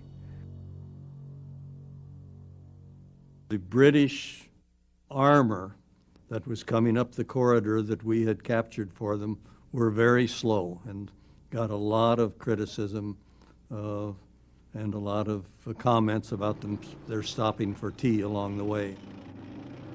These guys would just stop and have their tea. It didn't matter, it seemed, whether the world kept or not. They just had to have their tea at that time. And we could never understand that. Because if there's fighting to be done, we figured that's what we should be doing.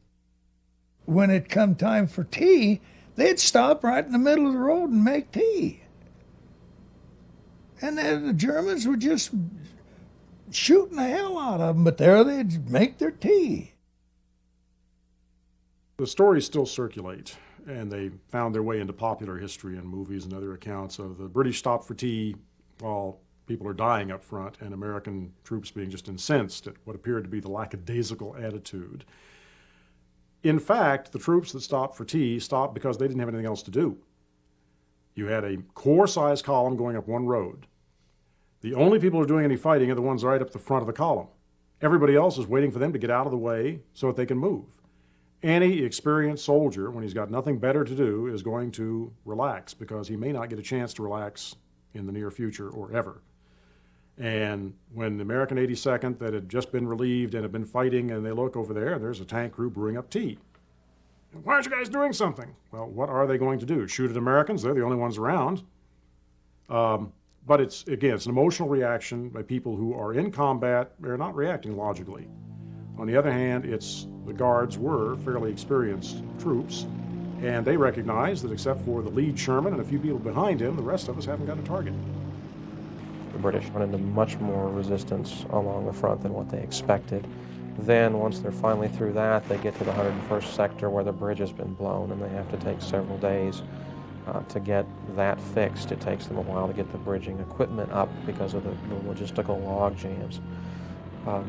Clearly, attacking along one road has a lot of problems, and I'm not so sure any division could have overcome them. Once they get across the bridge, they make pretty rapid time, and they, get up to the 82nd sector in no time at all. But once they get across the bridge at Nijmegen, again with the help of the 82nd, they are stymied by the SS Panzers who are blocking their way. The territory between Nijmegen and Arnhem is probably the worst on the whole battlefield. It's very, very marshy, and getting off the road there was akin to just getting bogged down completely. So, at that point they're stuck, they're stymied. My overall comment about the Guards is, yeah, they make some mistakes. Yeah, they stop for tea on occasion. But, let's face it, most outfits will stop for something along the way. We felt it could have been done a lot better, but it was all under the control of Montgomery. It was a British operation. And that was one of the two experiences that we had with Montgomery that really soured us on him. Market Garden is also odd in the sense that it's the one case in the war where Montgomery takes an enormous risk. A commander who normally was always rather cautious. Why this was done, again, it's spur of the moment. I don't think it's well thought through. If they had blown the main bridge at Nijmegen or the main bridge at Arnhem, the whole operation would go down the tubes. That, to me, makes the whole operation very questionable from the start. There are a lot of things about Market Garden that are very questionable. Why do this operation? Why launch this one thrust, supposedly, to get across the Rhine? Even if you make it, would not the Germans be able to seal that one bridgehead? And if you're going to launch it, why launch it there? Why launch it essentially in the Rhine Delta? I mean, that's what Holland is. I mean, if you're going to cross the Rhine, there are better places to do it. Market Garden's a series of mistakes, one after the other, but the fundamental problem with it is just a bad design to begin with. An operation that I think should never have been sent in.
At one of the big meetings was this guy come in there, and he was dressed up fit to kill, and he had these boots that shined, blinded you from 100 yards, and blouse pants, and God, he was a neat looking guy, and he was asking for volunteers for the paratroops, airborne.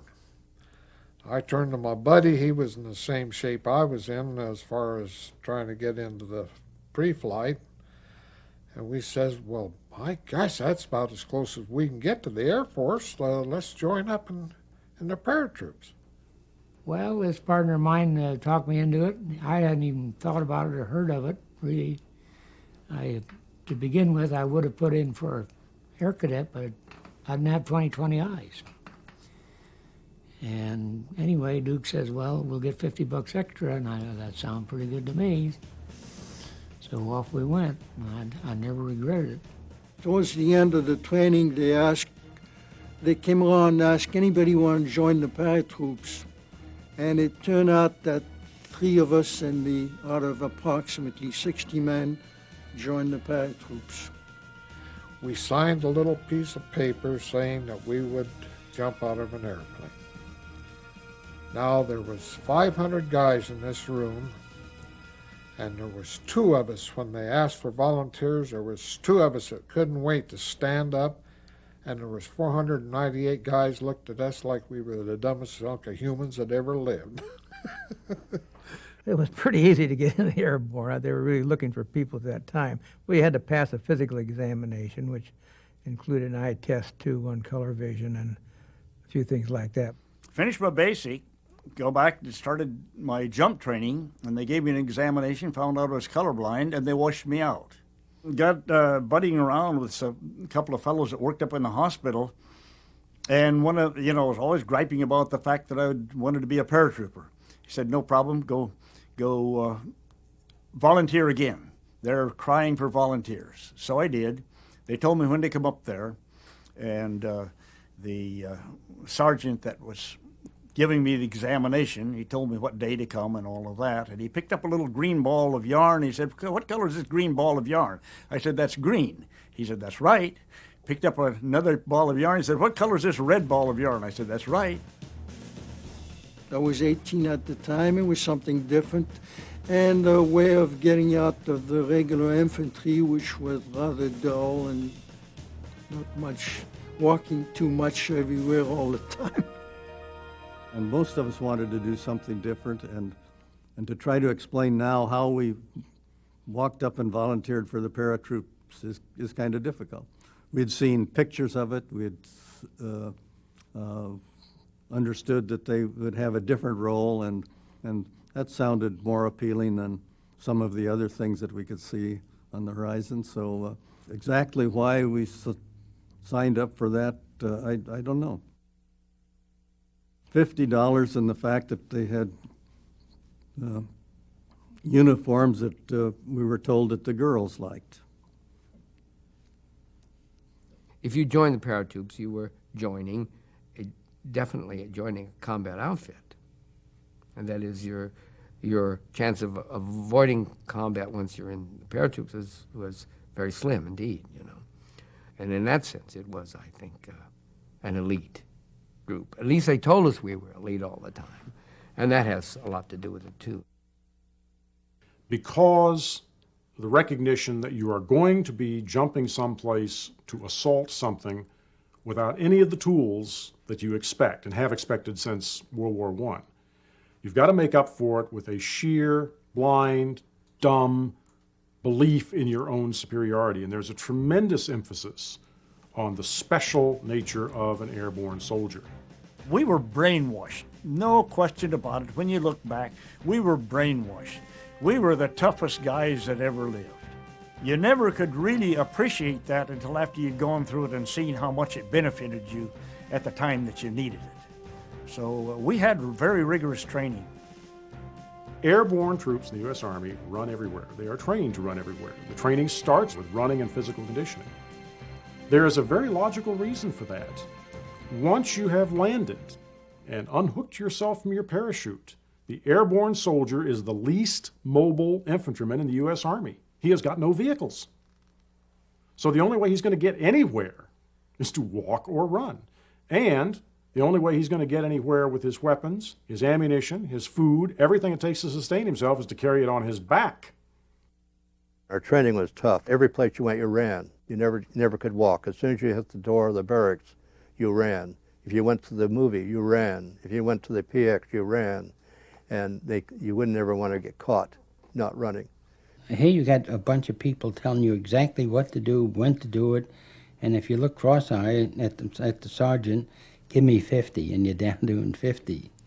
And when you get up and you say, well, is that enough? He said, no, give me another 50.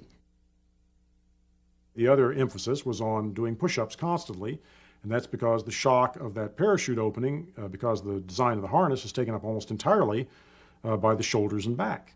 And the pull-up or the push-up are the best ways to strengthen those muscles. Every time you turn around, you had to do 50 push-ups or something like that. I could do 50 in either hand, really, either hand. When they talk about Army training, ours was almost, it must have been 80% physical or more.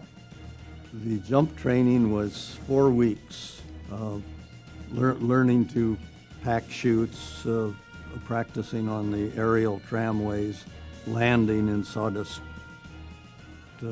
pits, how to land when you came down, how to handle the chute, how to control it in the air. Then we had the jump where you jumped out of a door 30 feet above the ground on the cable, and you jumped and you were hooked to this cable, and when you jumped out of the door, you dropped the length of your static line, and then you kind of bounced along on that cable. I thought that was fun.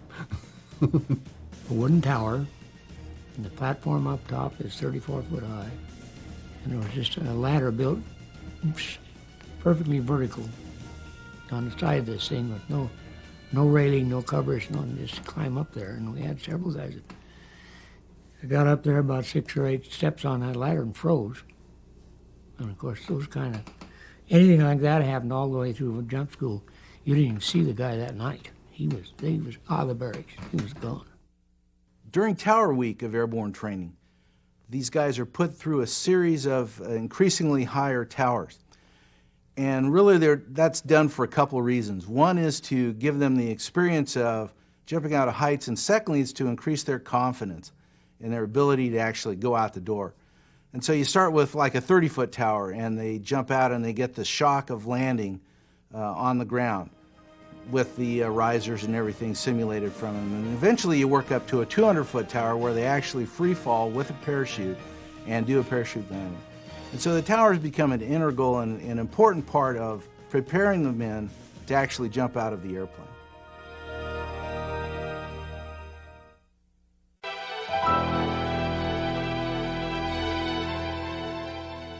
Fourth week, we packed our own chute and then went and jumped it.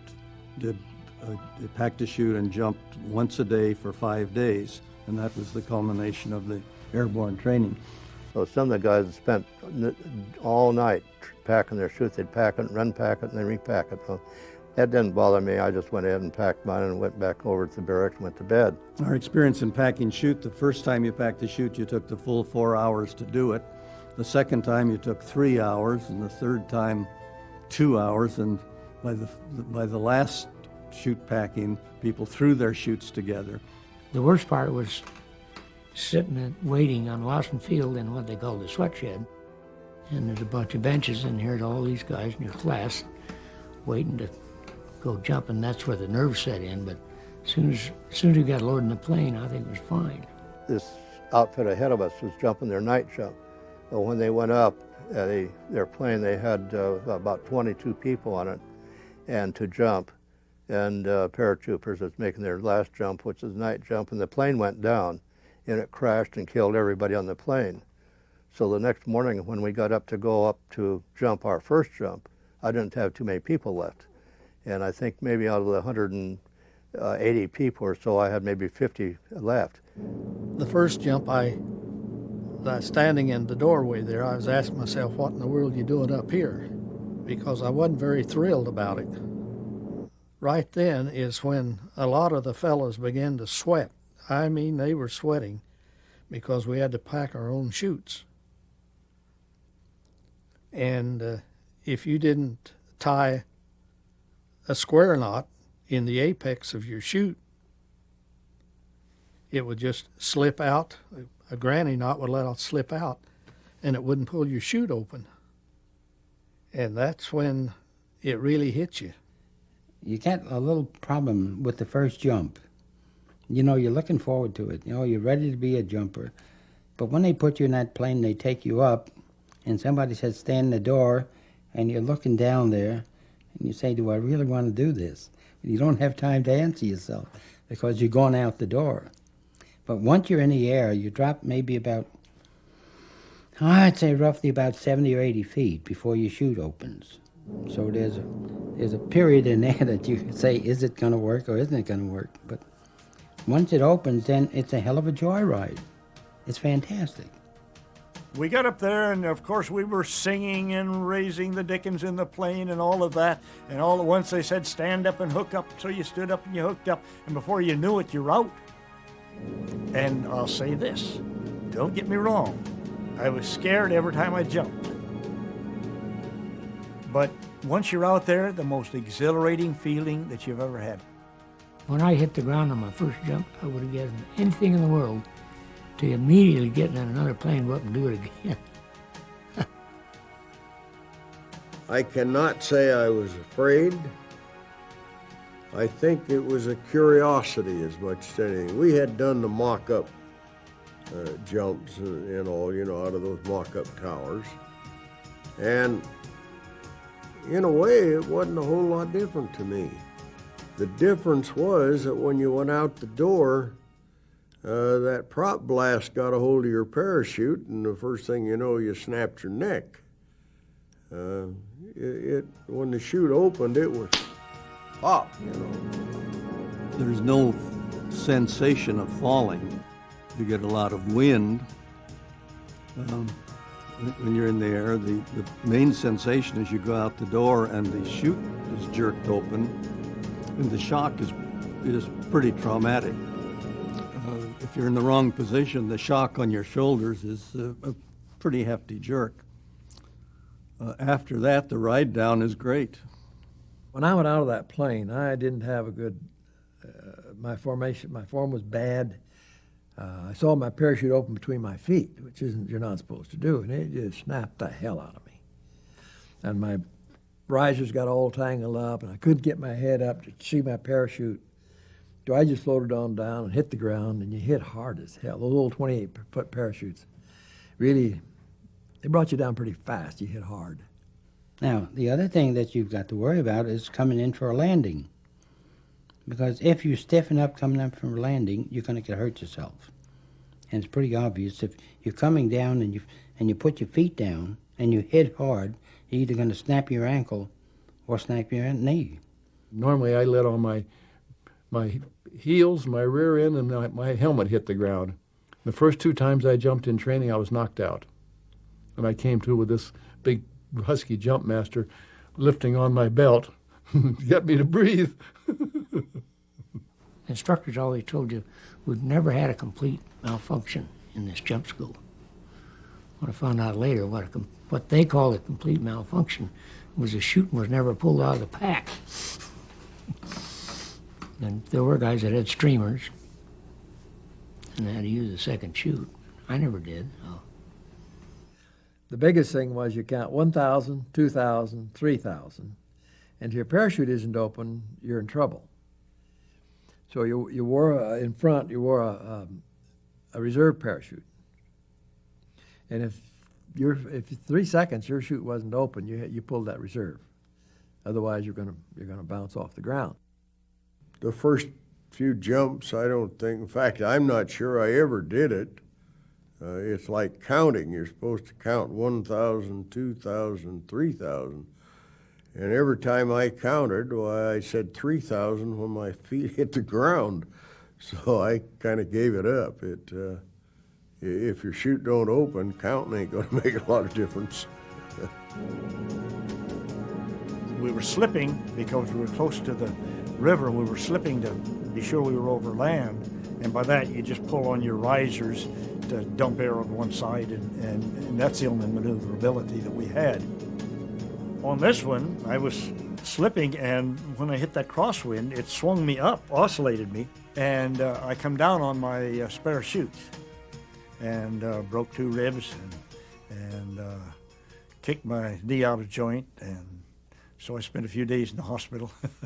But it was the nice thing about it. It was a night jump, and it was my final jump, so I was already qualified. Certainly, by the time you get through jump school, that was a great experience. And that's one of my better days was the day they pin your jump wings on. The total number of people that had a realistic idea of what they were getting into was very small. But frankly, that's true of a lot of military volunteering. Frederick the Great put it very neatly, a rational army would run away. So you don't want rational, you want people that are enthusiastic. And whether they knew or not, by the time they were finished with airborne training, they had a very good idea of what they were getting into. But they also by that time knew they were going to be doing something special. They were going to be not just another cog in a huge wheel. They were going to be a special cog in a special organization with very special things to do.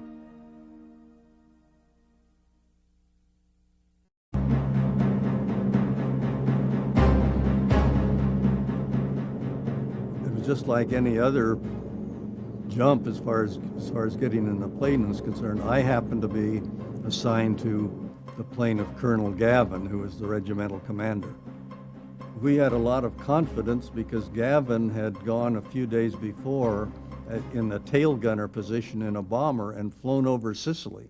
So he had seen the area and seen where we were going from riding in a bomber. So we thought, well, that, we should be in pretty good straits. The mission in the Sicily landing for the 82nd was a reinforcement of a beachhead operation to enhance the ability to seize beachhead, move inland, get yourself a fair lodgment.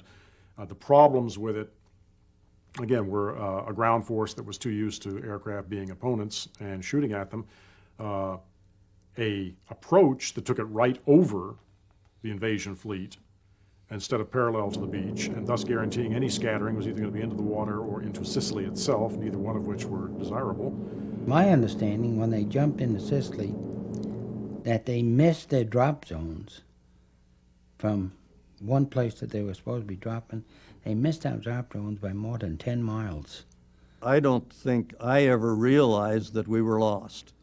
I was only third person behind Gavin, and he never gave the impression that of being upset or being lost. But we did. We were quite a ways from our target in Sicily, and so when we went out the door, I had no concern but what we were going to be where we were supposed to be. It was pretty obvious quickly that we weren't. We were supposed to parachute in the south central part of Sicily, but when the pilot came under fire, he flew down at treetop level and zigzagged up to the northeast end, and he was going, I forget how fast they went, 115 miles or so, supposed to slow down to 90 for the jump, but he gave us a jump signal at full speed at low elevation, and we bailed out, and I made about 2 vicious swings and hit a tree with my back, and I was paralyzed for about 2 hours.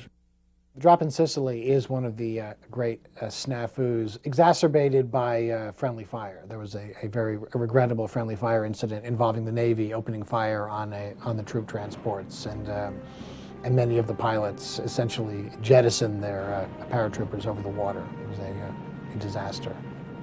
We didn't know about it immediately, but we heard about it in bits and pieces afterwards.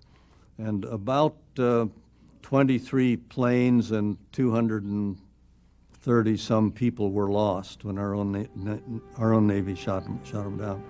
I think there were about 16 or 18 or 20 people on each airplane, and I don't think any of them lived through that barrage.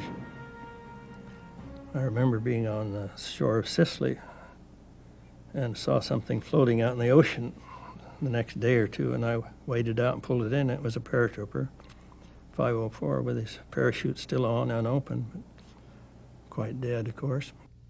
Our first major combat as a regiment was at a place called Piazza Ridge. A number of our fellows got into a pretty good little firefight there. Tanks came at us on this, what they call Piazza Ridge. We saw them shoot at single men at a time. I seen that gun pivot toward me, and I just threw the gun toward the edge of the hole, and I dove in it.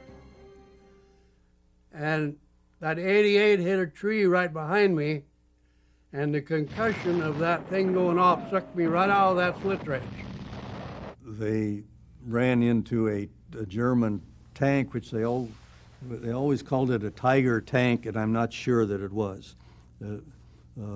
The Tiger, there were not a lot of Tiger tanks built, and that was the largest German tank, and I'm not sure it was a Tiger tank, but they always claimed the credit for stopping a Tiger tank at Piazza Ridge. Finally, we got a liaison man from the Navy, and we got better protection from the big stuff. I think they knocked out every big tank that was on that side of the island. Our experience in Sicily with the Germans was it was very bad where we ran into them. We lost the leaders of one battalion who happened to land at the right spot, which was a very well fortified spot by Germans, and they had a very rough time. But for the rest of the regiment, there was not a lot of contact with the Germans. We fought on up to Palermo, which they didn't hold us up much. And there we met up with the British that had come the other way. All at once we got the order to have everything packed up and ready to go in 7 hours. We had to jump in Salerno. We were called to go into Salerno when the beach landing forces were having trouble on the beaches and they needed reinforcements fast. So we were called in. We actually did not jump behind German lines, but we jumped in a plain area that was under artillery fire by the Germans. The problem with Salerno is that it's just surrounded by high ground.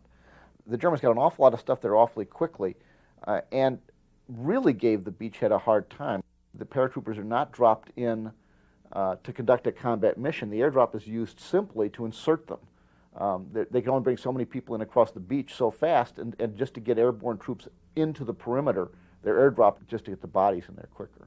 So that's kind of an unusual airdrop, and it's the use of the parachutes just to get people forward deployed. And it really wasn't part of expanding the beachhead at all. It was part of saving the beachhead. And then it was a thing where some people went in by parachute, some went in by glider, some went in on boat. And you end up doing essentially a defensive operation against enemy armor, something that is the last thing airborne troops are equipped for. But you do it because there's nobody else to do it. We jumped right in the middle of it, just above where they were fighting on the beach, but right between the artillery and the tanks. That was a hellhole for about 20 hours. Well, Salerno was, we were pushed back against the hills mainly to provide additional protection for because people and supplies were still coming in on the beaches, and then moved somewhat inland, but did not run into a whole lot of resistance. By then the Germans were, other than their artillery that they could reach us with, were starting to move northward. They knew where the best defensive lines were, and they were moving out.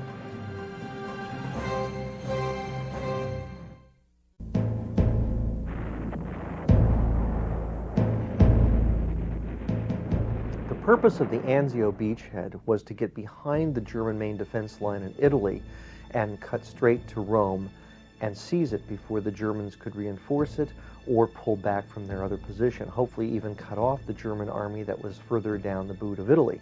We got on a large English ship, and it had these rope ladders going down on it, and when we got to Anzio at about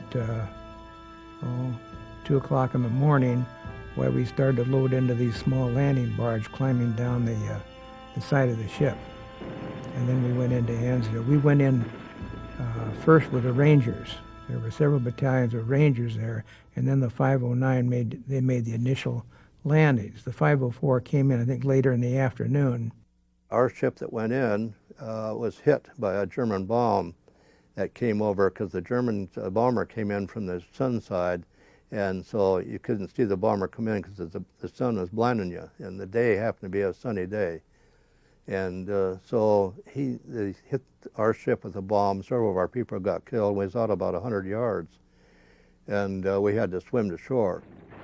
Again, at Anzio, putting airborne troops in as regular infantry by landing craft. It's an act of desperation, same thing at Salerno. You are now using them to reinforce a defensive operation, say the beachhead. Well, these are your premier assault troops. This is, in fact, is exact parallel to the constant comment by German veterans that you do not use a panzer division on defense. Well, you do if you're desperate. If you're using your assault troops in defense, you are desperate. We got into several miles inland before very much resistance occurred, and then within probably 3 days, we were surrounded by about 10 German divisions. Anzio became pretty much a shooting gallery of the Americans sitting there under artillery fire and night patrolling and not enough strength to move ahead. Yeah, it was really bad, and they had all the high ground. You couldn't stick your head out of a foxhole. The people were on the forward slopes of those hills that we were on. They had to even use a periscope to look out there and observe. The weather was so bad, it rained all the time, it was cold, and the mud over there was like slop, and it was about, maybe about a foot deep or a foot and a half deep, and underneath was like glass. It was like it was ice down underneath, and that's what we had to live in all the time. And we had to live in our foxholes because during the daytime, you couldn't get out because the Germans would spot you and they'd throw their rounds in at you. So you had to eat, sleep, and crap in your helmet in the foxhole. And I was wounded at that time in the chest and the arm and the head. So I was evacuated. It was probably a pretty lucky thing because that was a really terrible thing to be. And my platoon leader and my company commander were killed on the same day. They just got direct shots, direct hits by the mortars or artillery right in their foxholes. I think it was a mistake to go on Anzio. We did not accomplish anything, not a thing. That didn't work out as planned, unfortunately, because the German defenses there were much tougher, and they ended up being able to counterattack very quickly. And in fact, the Anzio beachhead was in danger of being eliminated at several times. You have, first of all, an apparent confusion in what is our purpose, in that the fellow on the spot says, essentially, all we got to do is get ashore and dig in, while somebody else is saying you get ashore and you head for Rome, while the forces that get ashore don't have the mobility to go for Rome, while the beachhead you are trying to consolidate is tactically horrible in that it is overlooked on all sides by the high ground. It does not cut any communications with the south, but it was a handy beach and it was near Rome. The 509 stayed in the Anzio beachhead for 74 days. So I've always kind of considered it was a lucky wound to get me out of that hellhole. But then we got ready for the southern French invasion. And so on about the 10th of August, we went to the airfield and started to load up, and we stayed there in pup tents until we made the drop into southern France. The overall operation in southern France appeared to have a strategic purpose when in fact the purpose was more geopolitical. There are a lot of troops in the Mediterranean. One part of the coalition wants to keep them there, the other part of the coalition wants them in France. The quickest way to get them to France is to land in southern France, even though it's about as far from the major front as you can get and still be in France. Ironically, it turned out to be a relatively painless operation because the Germans had also realized that troops in southern France were about as far away from the important places as they could get, and had already started to withdraw. And I was standing in the door ready to give the order to jump, and all I saw was clouds down there. And then the green light went on indicating to jump, and I didn't jump. I just waited because I wanted to see some kind of land or something. And finally somebody said, "Lieutenant, the green light's been on, we gotta go."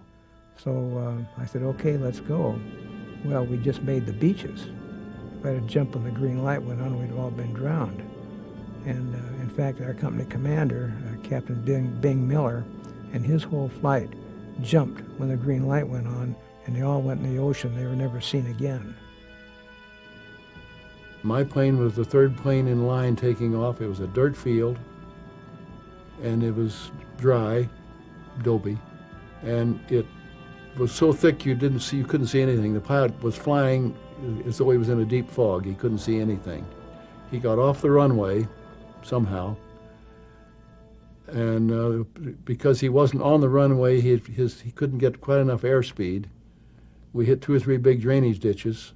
Finally, he broke out of it, a quarter of a mile off the runway, broke out of the dust, and right in front of him was a parked C-47, non-operational, and he did what any self-respecting pilot would do. He reared back on the stick. We went right up in the air and stalled out and came right in on our nose, crashed.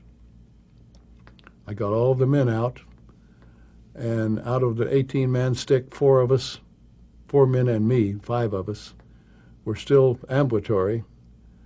And I made arrangements with the local field there that when the planes came back, we went in individually, each in a glider. So I landed in southern France in a glider. There were a lot of gliders in southern France. I mean, we really had to keep our eyes open for other gliders.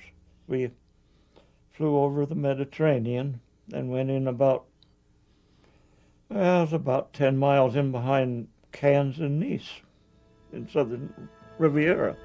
And so we had to pick out what was ever available, and this was a big area, but we knew it was a vineyard, and so we came in just as slow as we could. Nobody got hurt. Of course, the glider was a little beat up from steel posts in the vineyard. Lost both wings, sailed along between 2 grape rows.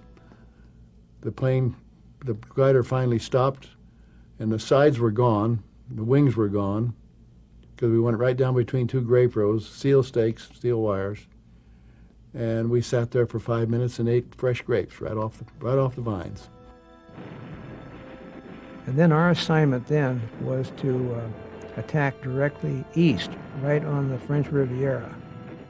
And so we traveled along, and we traveled in spurts, actually. The Germans had put up a rear guard resistance in front of to the west of each one of these towns. We fought, were kept on the line, and we fought from then until October in the mountains. On the end of October, the Germans retreated. I'm not sure why. I've heard someone say that it had something to do with getting ready for the Ardennes offensive or the Battle of the Bulge. And then we got pulled out of southern France. I think we're on the line 94 days in southern France. And we got pulled off the line, and we went up to Cesson-Soissons, 2 towns right out of Reims. And this is where the 82nd 101st were. And we were starting to prepare to jump across the Rhine. Then on the 16th of December, the Germans decided otherwise, and they started to bulge.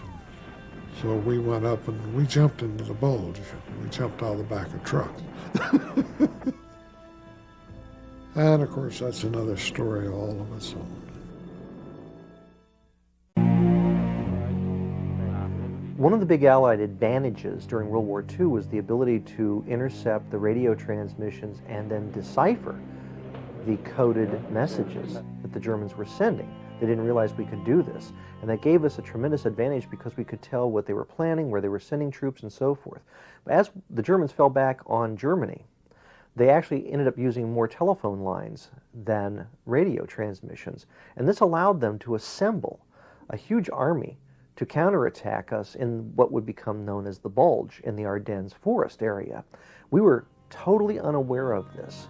And we thought it was going to be a quiet area of the front where there was nothing going to happen. The Germans seemed defeated. It was pretty much a pace of the war determined solely by us.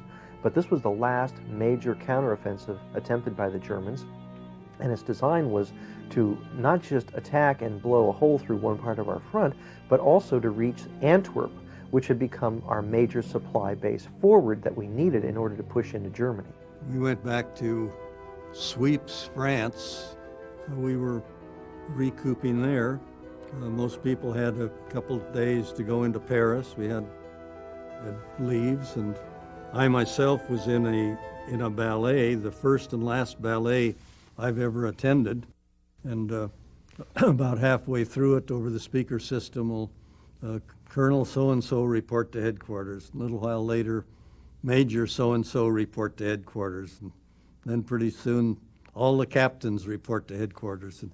And then after a while, he said, the ballet's over, everybody return to your quarters. And we were told then that we were, to get ready, we're headed for the Bulge. So Spent most of the night getting ready, and 3 or 4 o'clock in the morning loaded on trucks and headed north. We didn't have winter clothes. We had winter overcoats, no overshoes, and they moved us in semi-trucks, open trucks, and we stood just like toothpicks in these trucks, and if it got cold, we kept moving around trying to keep warm. Oh yeah, it was a scramble to get as many people as far north as possible. We were the closest, really the closest reserve unit, so we were told to go on to the northern edge of the British salient in the Bulge, and the next day the 101st followed us because they were farther away, and then they moved into Bastogne. At the time of the Battle of the Bulge, the Theater Reserve, Eisenhower's Theater Reserve, consisted of the Airborne Corps, which was the 82nd Airborne and the 101st Airborne, both of them Marines.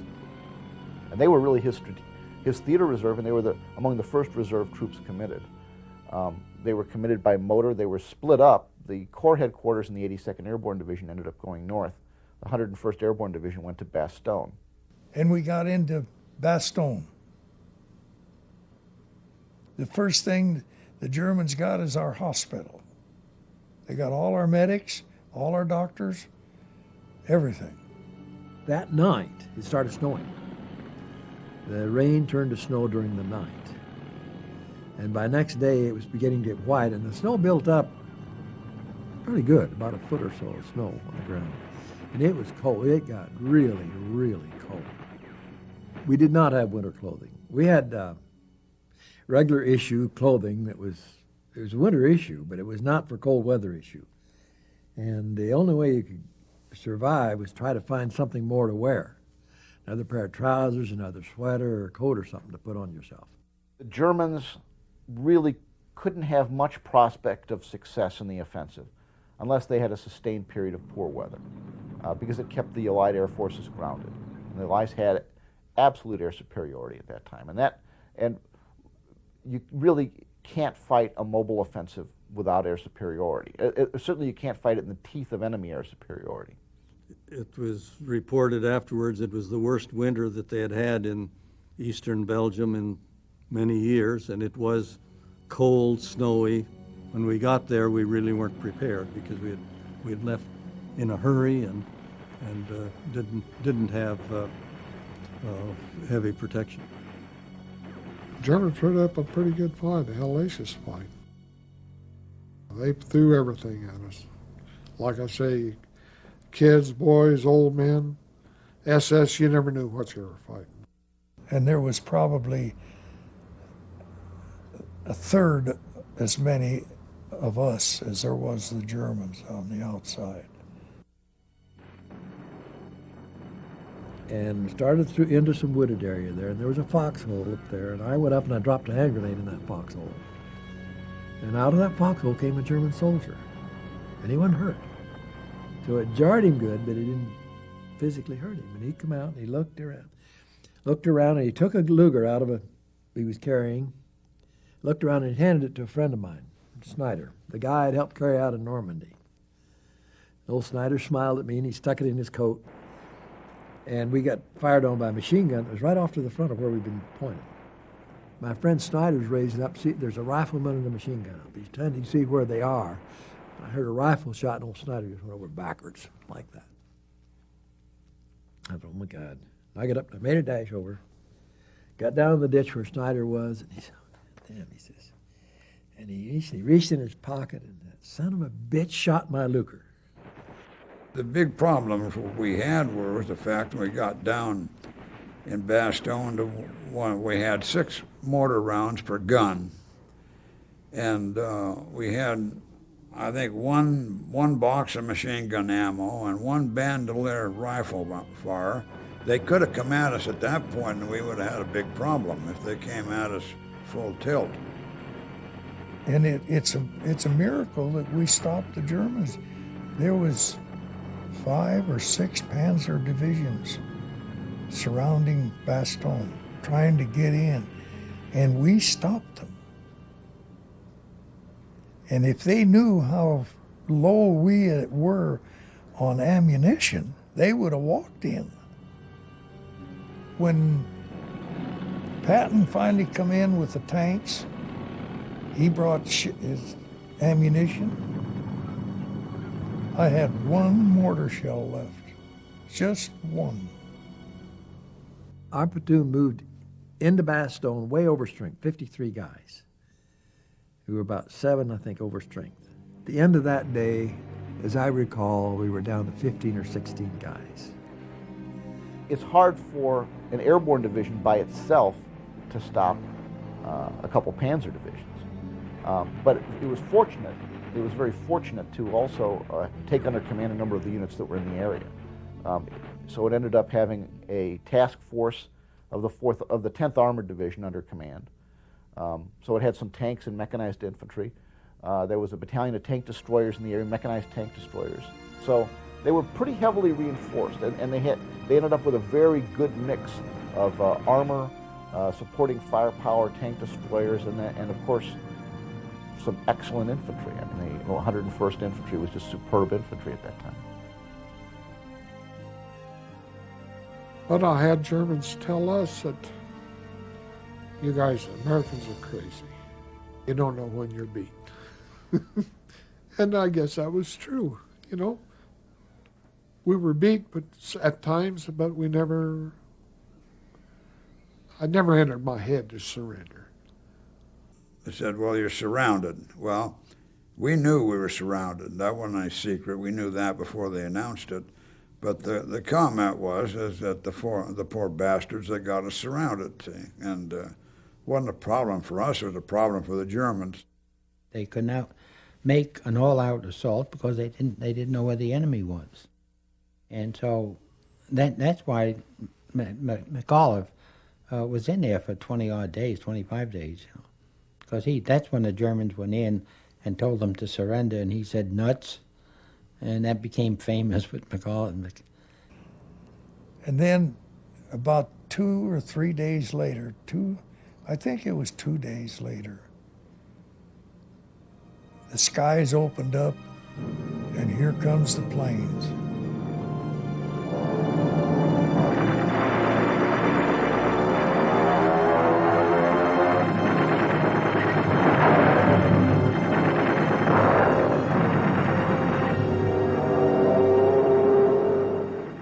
Once the weather cleared, things started going the other way. And once the weather cleared, that was, at that point, the Germans had gotten about as far as they could hope to.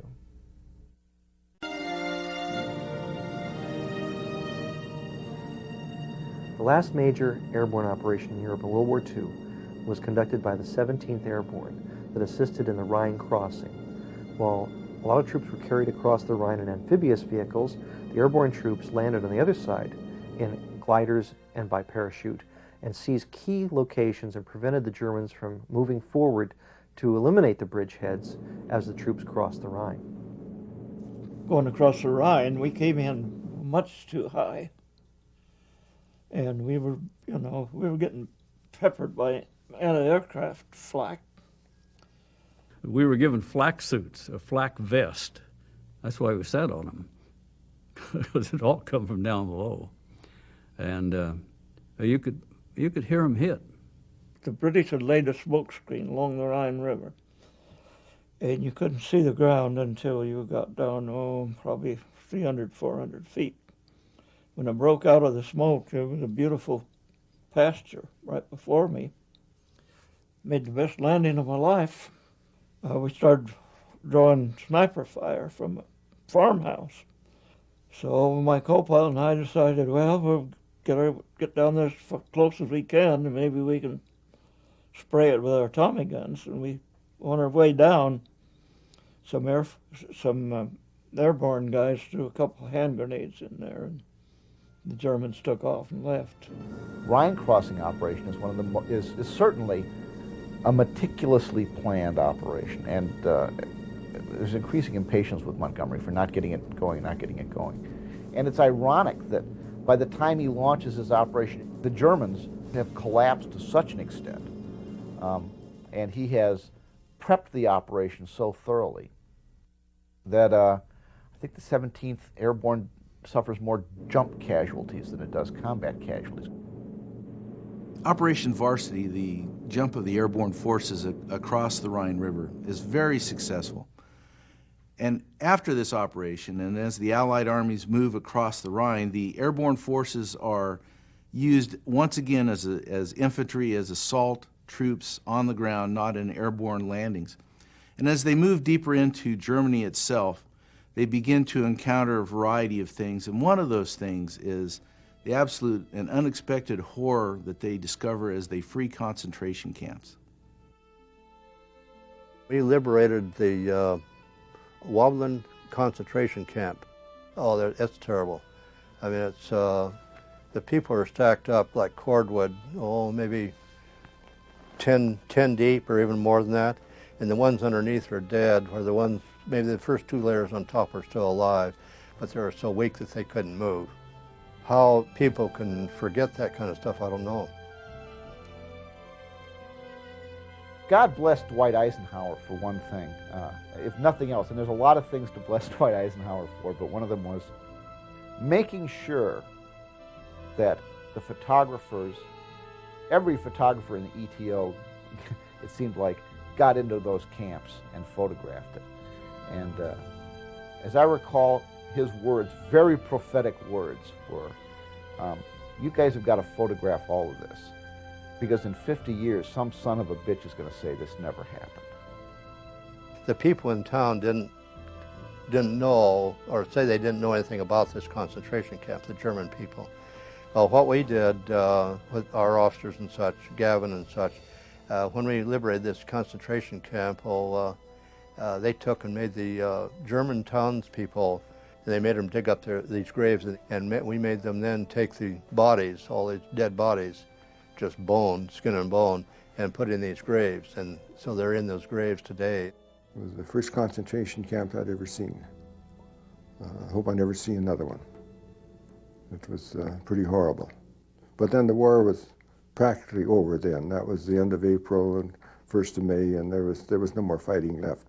I was back in Paris for a load of supplies when the word came that the war was over. And I sat up in a hotel looking out toward the Champs-Élysées and this big broad avenue. There were thousands of people there screaming and hollering and shouting and everything. By then, our squadron had been overseas just almost 3 years overseas. So from Africa clear through to the crossing of the Rhine. And of course, at that time, I opted to go back to England. And frankly, I'd had enough combat. I didn't want to go to the Asian theater at all. While the larger and more well-known airborne operations were conducted in the European theater, what is not known by many people is that there were several very successful airborne operations that were conducted during the fighting in the Pacific. They jumped in small groups and several times in several places, in the New Guinea campaign and also in the Philippines, to pave the way for the landings. They were also used as elite infantrymen in some of the jungle fighting on the islands. In Leyte, we did get into some combat. There was a lot of Japanese fleeing up into the Leyte Hills, and it was our job to go on up there and cut them off, which we did. Pretty elusive enemy, not fun to fight. And then from Leyte we went to Luzon, swung around south of Manila to a place called Nasupu. We were there to seal off the city, actually, so that the Japs couldn't get out. Now, there was high ground outside of Manila, and the 11th Airborne Regiment jumped on that high ground, secured it, and then joined the 11th Division that was coming up by road and went into Manila. While American forces are still fighting for the city of Manila, the 503rd Regimental Combat Team makes perhaps one of the most daring and difficult airborne assaults of the war by parachuting in on Corregidor Island with its very small landing zones, rough terrain, and elite Japanese defenders. It was bad. It was tough. There were thousands and thousands of Japanese on the rock. And there were things going on in there, and that they were coming out of the rocks at night, attacking the paratroopers on topside and stuff. So, you know, the guys had to stay alert and take care of business. And also that a lot of guys missed the cliff and went into the ocean. That was a little bit dicey because it was such a small landing area. So they had to jump sticks of about 5 at a time rather than a normal 20. The Japanese committed suicide, a lot of them. And there was one large cave that the Americans were approaching. And it had a lot of munitions in it, I guess, and the Japanese blew it up. Of course, they killed themselves, and they killed a lot of Americans, too, because they were that close that the blast got them. So it's sort of a nasty operation. With the city of Manila and Corregidor now secure, and with the fighting in the Philippines winding down, and with the war ending in Europe, Allied forces now begin to redeploy into the Pacific for the final assault on the Japanese home islands, codenamed Operation Olympic. And that operation, or part of that operation, was planned to be an airborne assault, which would have undoubtedly been costly, and that's a jump that thankfully they didn't have to make. We were coming back to the States to be ready and trained and to jump on Japan. And halfway across the Atlantic, coming home, they dropped the bomb. Then they dropped the other bomb, and the war was over.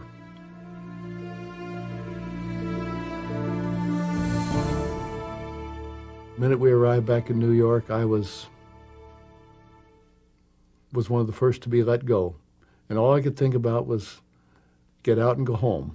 And I think that was true of all the young men. We went to the memorial there at Cannes, where they have these 9,000, almost 10,000 graves. And after it was over, I started walking away, and this elderly Frenchman came up. He put his arms around me and said, "I want to thank you, Yanks, for what you did."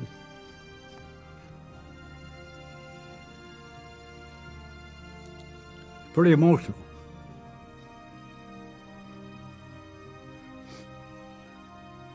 You know, we didn't think that they liked the Americans.